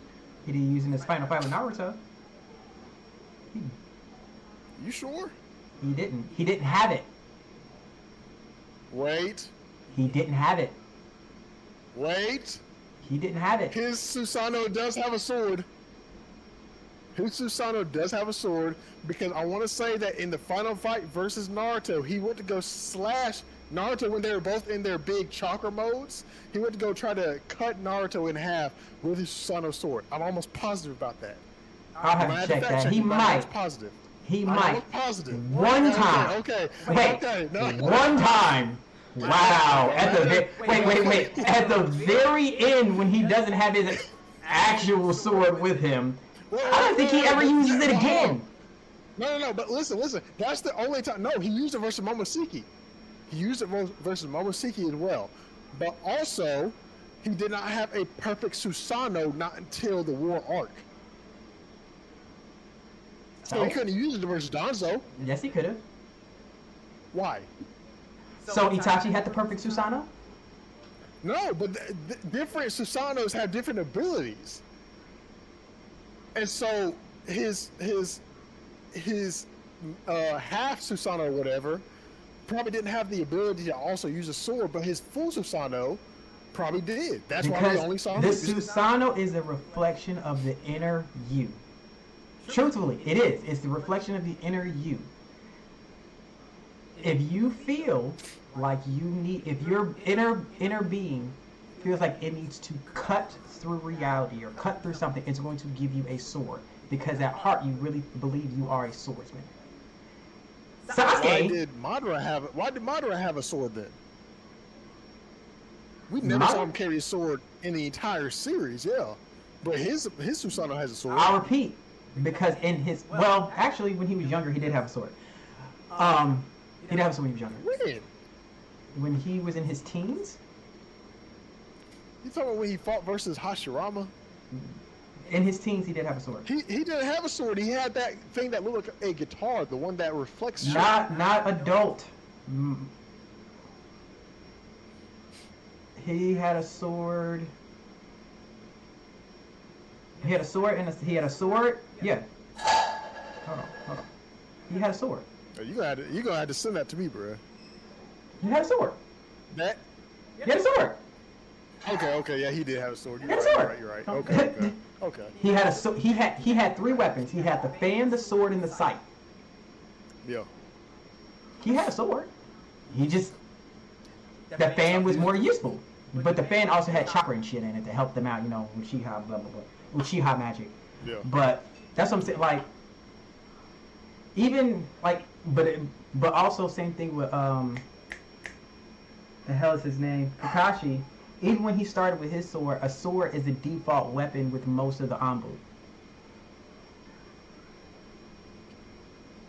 And also, most of them have blades. But he had it before he was. I was about to get to that, and also, his dad started him off with swords. Yeah. That's why he started with the short blade, gave up the short. He went to the Anbu, had the short blade, and then he gave it up because he didn't really use the short blade. He didn't really use the sword. And then when he got the executioner's blade, he did it to be a dick to Sabuza, and he's, you know. But okay. So you're saying that in this fight, that without powers, you think Zoro takes that because he's more of a swordsman. He's more of an actual swordsman. If you include powers, you think Killer B takes that. I'll give it to Killer B on that one. Okay.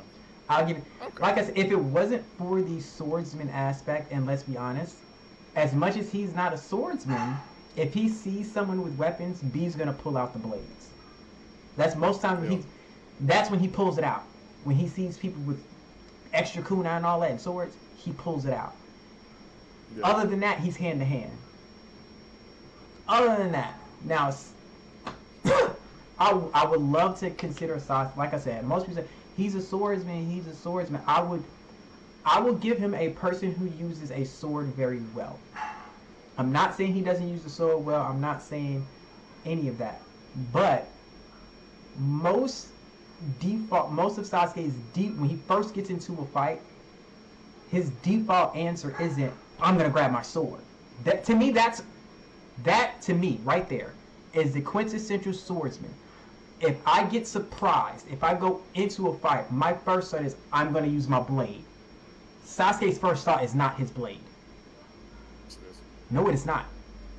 It's his jutsu. His jutsu is his first thought. His Genjutsu is not his first thought. It was versus Itachi. That was it. The first time he ran into Naruto and Shippuden, he used his sword. First off, immediately, he used his sword.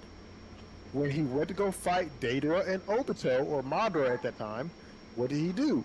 He used his sword to try to cut off Obito. When he went to go fight Killer B, what did he do? He immediately used his sword. No, he didn't. So what are we talking about here? Hold on. He walked. I'll tell you right now. He walked up with the sword. I got the video playing right now, bro. I'm double checking that. He walked up with his sword. Killer B pulled out his. As soon as B pulled out his, they did a quick sword fight. Dropped. I think he dropped it. Which I don't know as a swordsman how the hell you gonna drop your fight. He dropped it when he got stabbed 3 times. So it literally flung out of his hand. But he still approached that fight using a sword first. Yeah, dropped his sword. And instantly went to the Chidori. He still started off with a sword. You just proved my point. Instantly went to the Chidori. I'm saying he instantly went to the Chidori. Ain't no dumbass gonna try and fight a sword with his bare hands. Not even Sasuke. After that, Why? Yujiro has. who? Yujiro, Hanma. Don't you bring that?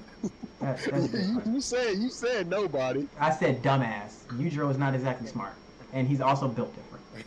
Let's be honest, he built different. He could do that, but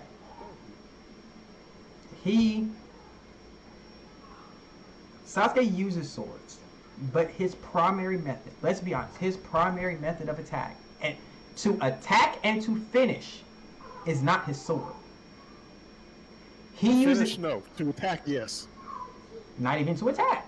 Most Well, when he first starts off attacking, he uses his sword in almost every single fight. Almost every single fight. That makes him a swordsman. I'll try. When he went to go attack, what's he called? He had his sword drawn and used it versus Orochimaru. I'm telling you, bro, he uses his sword in almost every fight. Almost every single one of them. So how you Guess not what? call him a swordsman? Hey, guess what? I don't understand. Hey, he didn't use it to fight Danzo. I'm going through this list right now. Didn't use it to fight Danzo. I don't think he used it when he first pulled up in the Kage Summit. Yes, he did. He had it drawn. He had it out. In fact, that's what he used to cut. That's what he used to cut the flags.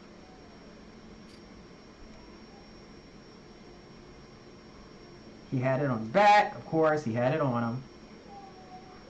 But you know, that's what we do. As long as we got it on us, we a swordsman. No, don't do that. Don't do that.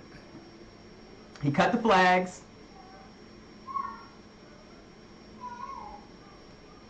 Because the first thing he did to Danzo was open up with the Susanoo. Drawn to use. He didn't even get the chance to pull the damn thing out.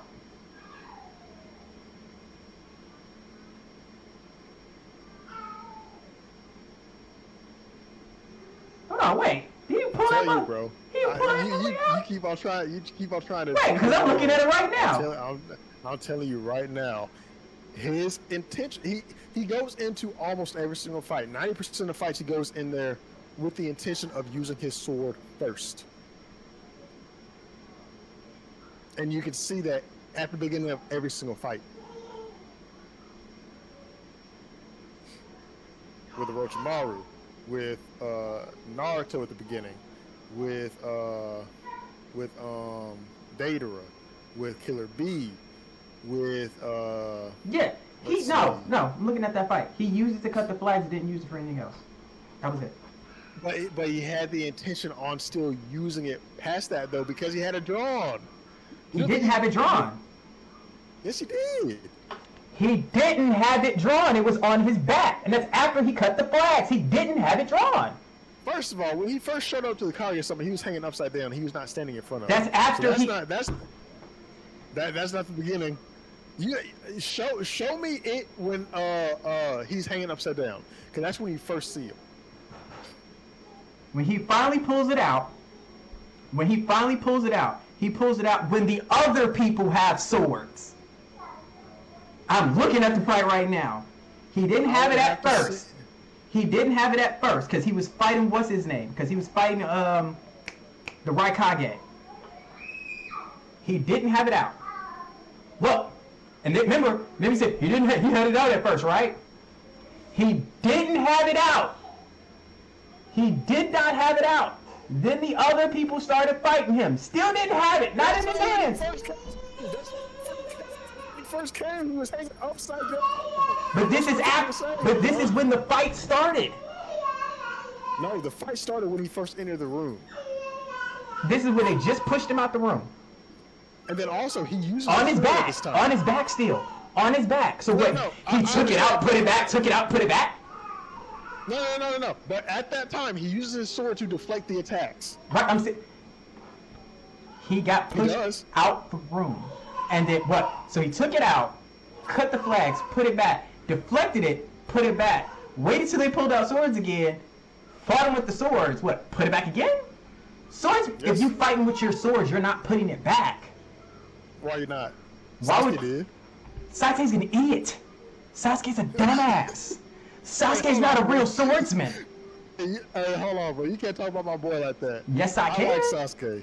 I like Sasuke. I can like Sasuke too. I don't care.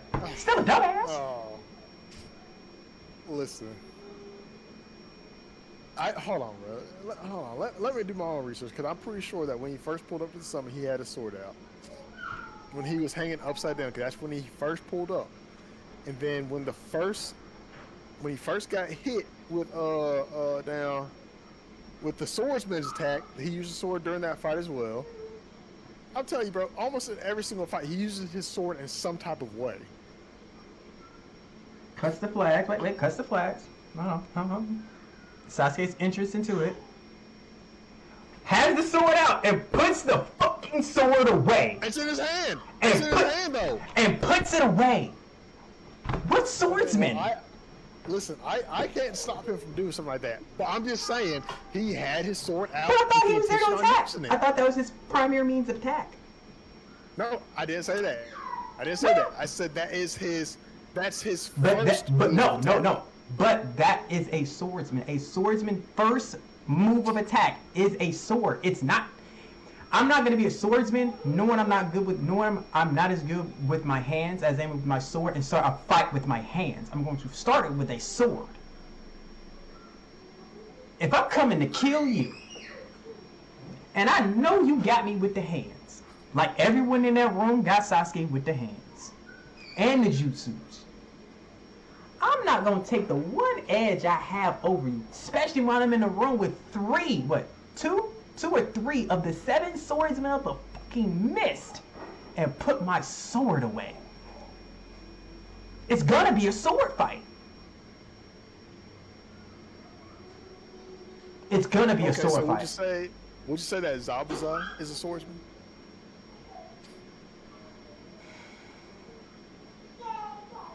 Because if you call him a swordsman, you gotta call Sasuke's teammate or whatever a swordsman as well. Who? They're using the exact same sword in the exact It's not same about way. you. It's you're confusing using it with. No, can't. Most of his technique. Why? Most of Zabuza's technique, let's be honest, he puts it away to start using his jutsu. Okay, so in your mind, there's not a single swordsman in all of Naruto then, because that's probably as close to a swordsman as you're gonna get is somebody like that, somebody like Zabuza. No, there is. You have swords. Well, I mean, half sword, half not. The dude from the needle dude. He's one of the 7 swordsmen. His fighting style is based around a sword. God, he has a 2 sword. It's a needle that threads through, and he uses it, throws it around, brings it back. Yeah. That's his attack is the swords. That is swordsmanship. My attack is to kill you with these swords. That's what I'm using. Now I'm going to deflect you with swords, and then I'm going to stop using the swords, use this jutsu to take you out. No, I'm going to kill you with the sword. That's it. I don't need no other attack. Sasuke, he utilizes the sword as a part of his game plan, yes. But his primary kill, his primary means to win the fight is not his sword. His sword is there for distraction. That's it. Or to stop you from using a weapon against him. Okay. So you say that Zoro is a swordsman. He's a swordsman. And I am not very far in One Piece, but does he not have an attack called the no sword style? I don't remember him having that. Or I think I know what you. Wait. I think I know what you're talking about. To where he does not use a sword. I think I know what you're talking about. But that was for a specific reason. That was because he was not. Yeah. So. So the no sword style was during an event where he couldn't use his swords. It was during, I know what you're talking about. It was during the Davy Black fights Groggy Ring event. It was a specific event to where you could not use a sword. Which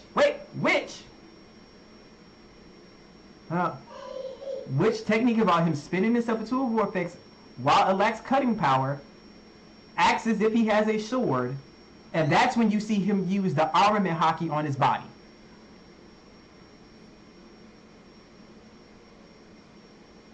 The only time he uses that is Wano, and that's way later in the series. Way later in the series. Hmm.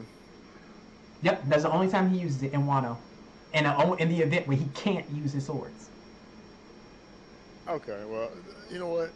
For that, we're gonna have to agree to disagree because, in my mind, a swordsman is somebody that trains with a sword, first of all, and that uses their sword in the majority of their fights. Maybe not all fights, because even Zoro didn't use the sword in all fights. I know that that was an except, or that was a special exception, but still, he didn't use the sword in every single fight. There's a difference between when you can use a sword and you don't, and when you can't use it, you don't use a sword because you can't. What are you supposed to do? Hey, you can't use a sword. Okay, I know I'm not supposed to, but I'm gonna use it anyway. That's like going into a hospital and they tell you, don't use a scalpel to cut. All right, I'm gonna use this scalpel anyway. Like I said, so I will you give said- him. Okay, I'll say this. Here's what I will give you. I will give you that he is a. Like I said, I will give you he is someone who utilizes a sword well. Sasuke does use a sword. I will say that, but I can't give him the swordsman title only because while yes, his fighting style utilizes the sword, but his fighting style is not based around that sword. Every part of his fighting style, when he uses the sword is to set up something else, not something else to set up the sword. When he uses, Yeah, I agree with that. so hence why I say he's not a swordsman per se. He's someone who uses a sword. Even his most damaging attack with his sword is not the sword slash itself. He puts lightning in the Chidori in the blade to increase the cutting power. Right. So it's his tool. It's not his primary means of attack. Just like B, he uses swords and he uses them very well. But his sword is not his kill. It's not his. I'm going to use. This is going to be my. This is my killer. This is how I'm going to win this. It's normally okay. You about to get this Biju bomb in the face with a couple of these hot rhymes on spitting bars at you, which is still the most disrespectful thing I've ever seen in anime. I'm whooping your ass and writing bars at the same time. That's disrespectful. That's the most disrespectful thing you could do to somebody. It's not more disrespectful than bringing a shovel to a fight.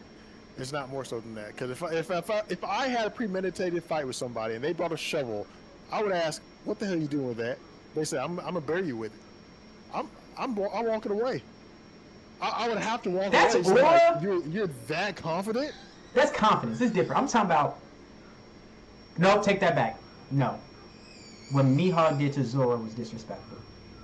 That was disrespectful. He said, "We're gonna have." I probably haven't gotten there. No, it's in the beginning when he first fights him. Remember? So when Zoro said, "We're gonna fight for who's the world's greatest," and Zoro pulls out his katana, and Mihawk pulls the little butter knife necklace out. And he says, "All right, here you go. Pull out your real sword." And he looks at me in the face. He says, "Well, you don't swat a fly with a cannonball, do you?" He called you an insect, bro. You gotta win, and you still didn't win. That was. I would quit. I would quit. That is kind of embarrassing. He looked at me and knows his exact words. He says, "You wouldn't swat a fly with a cannonball, would you?" That's like me pulling out a gun in a fight and then somebody using a pencil to still kill me. How'd you do that? Like, I'll be honest. I'll be like, you know what, bro? This ain't even worth it. You know what, bro? You got it. You got it. You win. You win. I don't know what else. You win. That, like okay, I said. so when we post this on Spotify, that's gonna be the poll question because I added a poll to the first one. It's going to be, is Sasuke a swordsman? That's the plan. I want to know everybody's. Everybody's choice on that. I'm putting it on ours, and I'm putting it in the freestyle because I don't agree with it. I'm sure Demon's gonna be against me on that one. I don't think he will. Well, I don't know because he fought. I don't know. He feel fought like real Demon hard. Demon is against me like unconsciously on every single subject, unconsciously. Cause y'all was going. Just somehow. Y'all was going added over that question earlier. That We always do. that was. I'm sorry. Everything. We'll use that as a debate later, but I'm sorry. My boy Neju with the Tensei gun. He gonna win that. I think he gonna win that. Because we know what I didn't put in there? Yeah. Remember with the Tensei on, you get Truth Seeker orbs. Do you? Oh, that's a hack. You get push it. That erases all matter and everything. You get the Truth Seeker orbs, and you get the ability to push and pull, like the like oh god, what's the name of it? What's Payne's ability? Like Almighty Push. Oh yeah.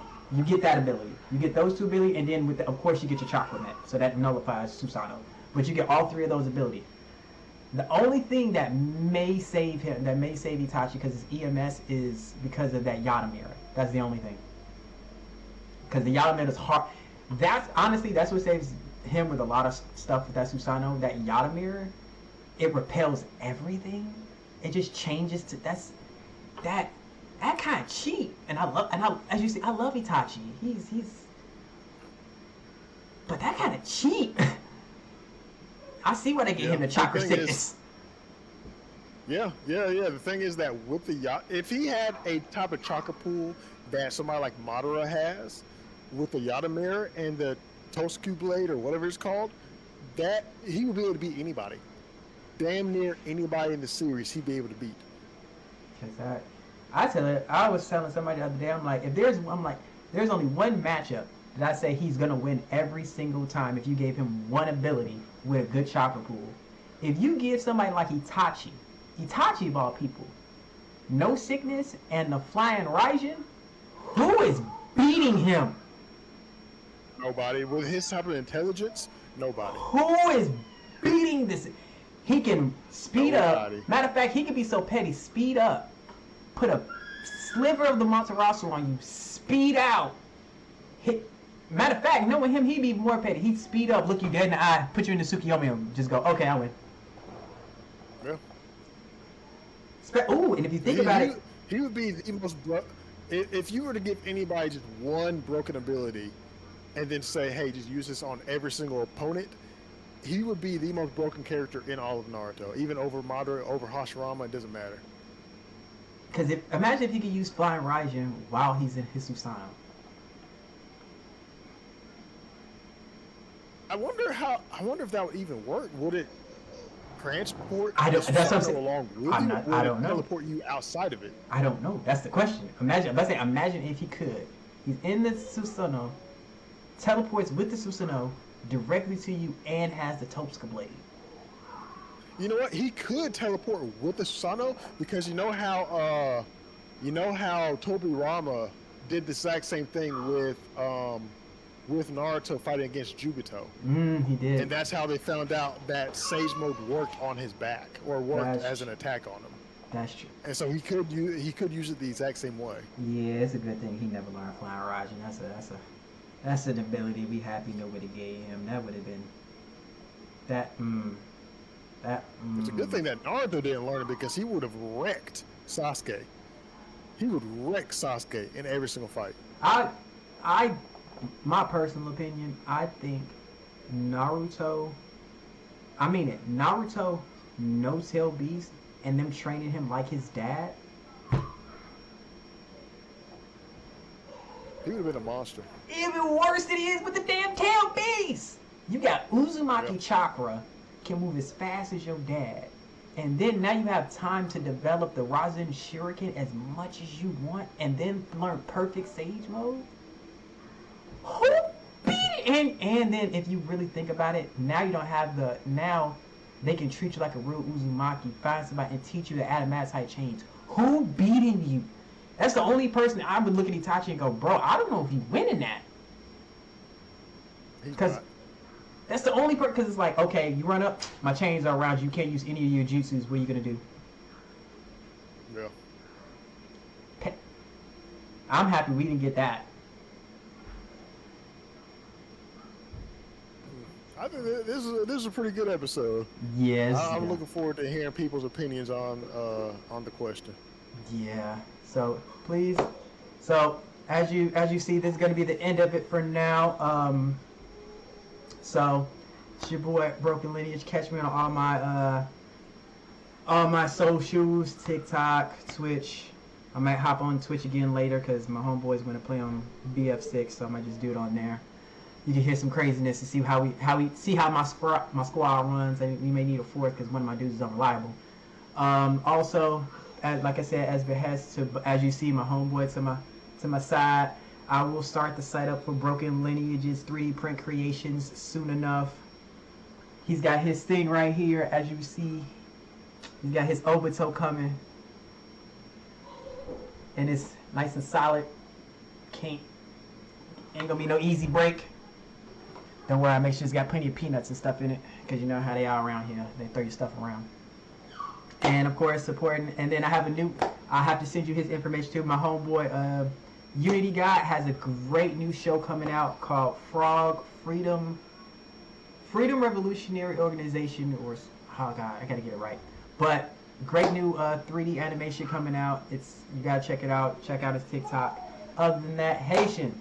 Tell him how to smell good. Tell him how to smell like brilliance. So I own a perfume company outside of this called Desiav, which is DEZIAVI.com. Look me up on Google. You can look me up on Facebook. You can look me up on Instagram, TikTok. It don't matter. I'm on all of it. Look me up on there. I got all type of natural scents using all natural essential oils, natural alcohols. And it's low ingredient, and so there's not any ingredients inside of my products to where you're just like, what the hell is that? So you can look on the back of my packaging. I make all the products and stuff myself. So that's one of my businesses, and then another one I have. If you're not a big fan of perfumes, if you want something a little lighter, then I make air fresheners, pillow sprays, car fresheners, all that, and that's called Eveline, and that's EVELINE cleaners. .com, EvelineCleaners.com, and you can search all of my products on there. I have over 150 different scents, so I got a little bit of something for everybody. And then if you like good debates like we had at the end of this podcast, then you can tune in to the Chakra Verdict on TikTok, to where I post theoretical, hypothetical battles across different anime verses, more specifically Naruto, but I do add in some other anime verses as well. Yeah, which one? I forgot which one you just did that you kind of had me up in arms about. What was the one you just set up? Oh, the Sasuke versus Kakazu? Yeah, that was a good one. That was a good one. Yeah, that would be a tough one. That would be a tough one. That might be one that we have to argue later on. Yeah. All right, people, we will catch you all later. Thank you for joining. Peace out. Peace.